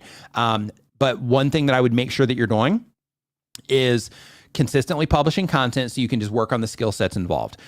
So, working on the skill sets of presenting the content, editing the content, optimizing the content, making good thumbnails, titles, all that stuff. Just focus on the process itself, and then everything else will fall into place. Focus on the process of making everything, and focus on the process of, adding value to the people that are interacting with your content and just creating a great experience for them. If you focus on those things, you'll do great long term. But you just have to make sure that you just stay focused on what it is that you're doing, that you are serving a very specific audience with your content. So like, for example, like when I first started, one thing that I was doing incorrectly that could have negatively impacted my growth is I was making I would have like one video that was targeting like video creators, to where it was like how to overcome camera shyness. That's like isolated to people that are wanting to go onto YouTube or just wanting to make videos in general. Then I would make videos about like how to stay focused when you're working in a coffee shop. Now, in terms of like who the content is for, those are two wildly different audiences. So if I just focused on like how to keep, how to work as like a, online person, as a digital nomad or something, and I just focused on that audience, I might have grown faster, and I might have, gotten the subscribers faster than 5 months for that first 150, or not. Because I don't know, like we don't know, because, I didn't take that path. But in your particular case, though, I just want you to know it took me 5 months to get my first 150 subscribers. So by that view, you're doing great. And again, like if you don't have Like if you don't have like a bunch of stuff that you've done in your life that you can apply to YouTube, then you are kind of starting at the ground level on the skill sets that you have to develop. And because of that, it can end up taking time to get all of those things in place to where you can just like nail it every time. Again, in my case, I came on with massive advantages and it still took me a while. So that's what I'm trying to express here. So not only did I have graphic design experience, not only did I know about like keywords and keyword targeting and all of that, not only those things, but I also had just a little tiny bit of like video experience as well. I also had, my brother who had tons of video experience that I could, just ask questions to. And I did sales for over a decade. So in terms of presenting, in terms of understanding the psychology of communication, things like that, like I had all of those advantages and it still took me 5 months to get my first 150 subscribers on my channel. So just keep that in mind when it comes to, like where you're at and like what is good and what isn't good. But most importantly, just remember that we all grow, at different speeds. So let's see here. So Spike Wade says, I'm a shorts creator with 378 subscribers and 170,000 views. Any tips for reaching that 10 million goal for monetization, averaging like 2,000 views per video? So one, paying attention to your retention on those particular shorts and just the engagement that you're getting on those overall in terms of watch time, because you need to make sure that you are doing everything that you possibly can to create that good experience in shorts to help them perform better. Another thing is, depending on the type of content that you're making, you also want to make sure that you are going broad as you possibly can with your content, but still keeping it in alignment with the people that you're trying to reach. So let me give you an example of what that would look like. So let's say, for example, you were trying to reach people that were, for your channel overall, people that were camera enthusiasts, right? Then, and I'm just saying that because I've got cameras here. In that particular case, instead of making a video about tips and tricks for like one camera, I would make it like tips and tricks for photography in general or videography in general. So then that way, it doesn't matter what camera somebody has, as long as they're interested in photography or videography, your content would be relevant, versus them having to know that specific camera and be having that very specific problem with that specific camera, which isolates it to a smaller group of people. So what you want to think about is, like with every video that you're publishing, make it for the target audience that you're going for, but try to make it a broad topic within that audience. Another example, just since you watch my content, is my version of that would be if I made a video about like how gamers can grow their channels, then that would isolate the content to gamers, but it would alienate everyone else. Whereas if I made a video about just how to grow your channel, then that includes everyone, right? So when you take that approach and you're operating within your niche or within the audience that you're trying to reach, but you're going broad within that audience, then it gives you much more growth potential compared to isolating everything down to, to where people have to meet all of these qualifications for the content to be relevant to them. Welcome to the Nimminati. Ronnie's Rambles, welcome to the Nimminati. Make sure that next time you get the chance, you go to nimminvip.com. That is our members-only Facebook group. I'm going to put it up on the screen here for you right now. That's our members-only Facebook group. Fill out all the information on the way in because that's how I verify that you're a member before I let you in there. If you can do that before the stream is over today, I will get you in there as soon as the stream is complete. Let's see here. Just kind of looking at comments here really quick. So what we're going to do here is we are going to answer just a few questions right out of the comment section here. So if anybody has anything, go ahead and just drop it in there. Because I know some people, they're just like just showing up and stuff. So I just want to give like a, just some people the option there. So I'm going to hop into the form here. If you do have a question, go ahead and just drop it in the chat right now. Just put a Q in front of it. And I'm just going to randomly select, just the questions that I answer there. And I'll just randomly select, just a couple of questions and answer them there. But in the meantime, while I'm waiting for those to come in, Bob and Tam's Excellent Adventures is our next question over here. And What they do is they have a motorcycle channel, and the goal of the channel is to give out good info. And the question is, they've been putting out videos for 3 years. They have 20,000 subscribers. First year grew pretty quick. They keep videos about 8 minutes long. During motorcycle rallies, they get great views, but once over, they drop to around 1,000 views. They're trying to add more info about up and coming rallies, but not much luck. We have TubeBuddy, and we use StreamYard for lives weekly. Okay, awesome. So when it comes to your views dropping down to around 1,000, I would make sure that you're talking about things other than rallies. So maybe you're talking about, like you can talk about upcoming rallies, but maybe you're talking about the motorcycles themselves. Maybe you are documenting the trips that you're having when you guys take long rides, those types of things, to give that audience other content that they could relate to, because, you're reaching, people that are into motorcycles. So giving them other content that they can relate to in between, when those rallies happen that typically, kind of peak your views. And by doing that, what you're doing is you're going to grow the audience of people that are interested in seeing the rallies that couldn't make it. That's probably where a lot of your viewers are coming from. And then you're also going to build that audience that's just into, your motorcycle adventures or other information that you would share around motorcycles. But considering you are talking about the rallies, I think that, the adventure side of things in terms of like documenting some of the trips you take and things like that, I think that would be a win. Just something I would do it in a way that motorcycle enthusiasts could relate to and enjoy. Let's see here. Next up on our list, we've got to pull this out of the chat here. Just make sure you put a Q in front of it, because that helps me know that it is for me.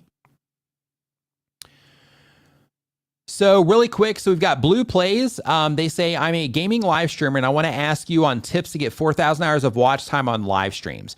So a few things to think about when it comes to live streams. And the very first is that everybody has this idea that live streams have to be 30 minutes, or they have to be an hour long. They don't. You can make 5-minute or 10-minute live streams. I'm proving this by doing this every single Friday on my YouTube channel. You can make very short live streams and they can do awesome. You can make long ones and they can do awesome too.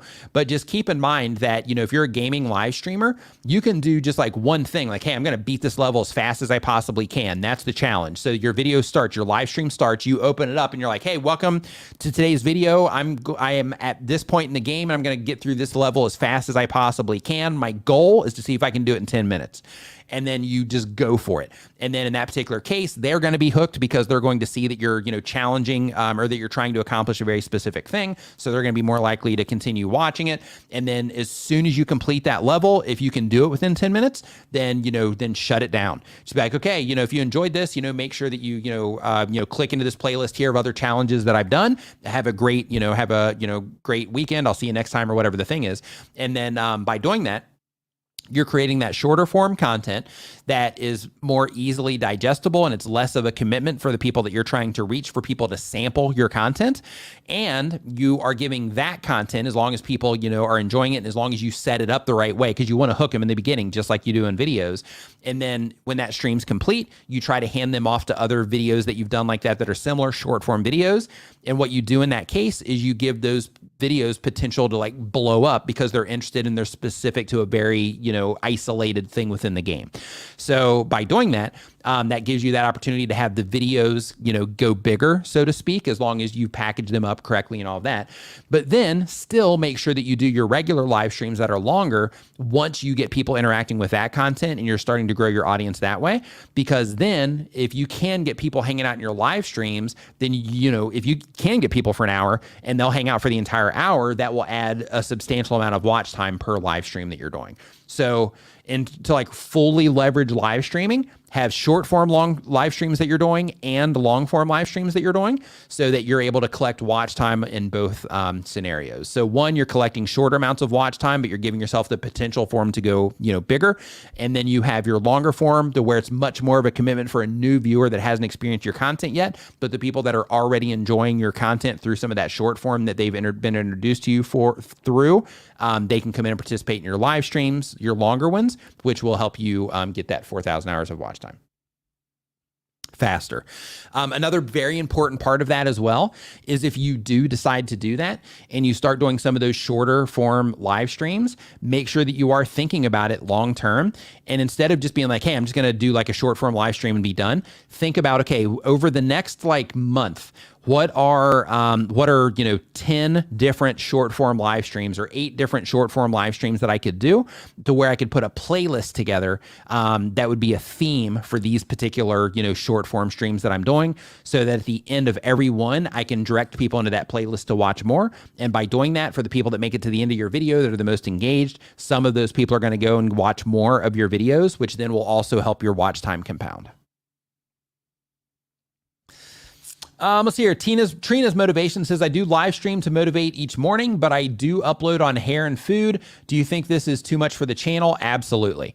So if your whole channel is motivating people, then you don't want to make videos. You don't want to publish videos about hair and food on your channel, because hair and food, food motivates people, but you know what I mean? Like if you're sharing like encouraging messages every morning and that's your thing, then in that case, you don't want to drop like food content. You don't want to drop food content into the channel. Let's see here. Next up on our list, give me 1 second here. I have to check something if I can find which screen I'm looking at here. I'll just do it right here to make it easy on myself. Okay, let's go into YouTube. Let's go into here. Let's go into here. Okay. All right. Okay, so my brother D and Daniel Batal are starting their live stream right now where they're reviewing YouTube channels. So if you want to have your channel looked at or have them pull your channel up on screen, they have like a game show that they do, and they randomly pull people from chat and they give them very specific helpful information that helps them grow their YouTube channels. That's starting literally right now over on the StreamYard YouTube channel. And as soon as I hit the stop button here, it's going to just send you over there automatically, so you don't even have to do anything.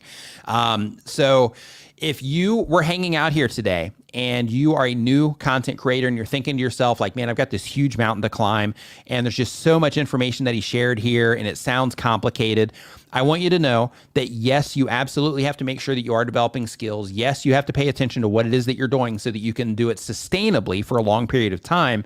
But also keep in mind that at the core of everything, all you have to do is learn how to get the people that you're trying to reach to click on what it is that you're doing and learn how to make content that they enjoy. That's all you have to learn how to do. But there's tons of nuance within that, and it can be complicated and it can take some time. But if you just embrace that process of learning how to do those things and you're actively trying to level up your skill sets just a little bit with every video that you make, you'll do awesome. But if you decide like, I'm just going to kind of upload stuff and just kind of hope it works out, chances are it's not going to work out. And if it does work out, it's going to be for a very limited amount of time. So because of that, just make sure that you are focused on your skill sets. And if there's anything that I said during the stream that didn't make sense, write it down and go and start exploring it. Hop on YouTube, watch videos about it, hop on Google, research, find some information about those things that you didn't understand so that you can better understand the platform that you want to, succeed on. And with that said, everybody have a fantastic rest of your weekend. Stay safe out there. And I will see you next Saturday at 9 a.m. Eastern. And I'll see you Friday for the news. And I'll see you probably Tuesday of this coming week as well for the monetization channel reviews. What we're doing there, for those of you that don't know, is basically I'm doing channel reviews where I look at the channel and we start figuring out different ways that you can make money that isn't only YouTube ads, super chats, things like that. We talk about affiliate marketing, creating courses, all kinds of things that you can do to better monetize what it is that you're doing. So make sure that you check that out as well. And of course, make sure that you check out all of the sponsors of the channel. I've got links to everything down in the video description. You can find, links to all kinds of helpful tools down there that'll help you in all kinds of different ways and resources as well. Some are paid, some are free, some are mine, some are, things that I do, like with my brother, for example, that kind of stuff. But you can check all that out down in the video description. Everybody have a fantastic rest of your weekend, and I will see you next time.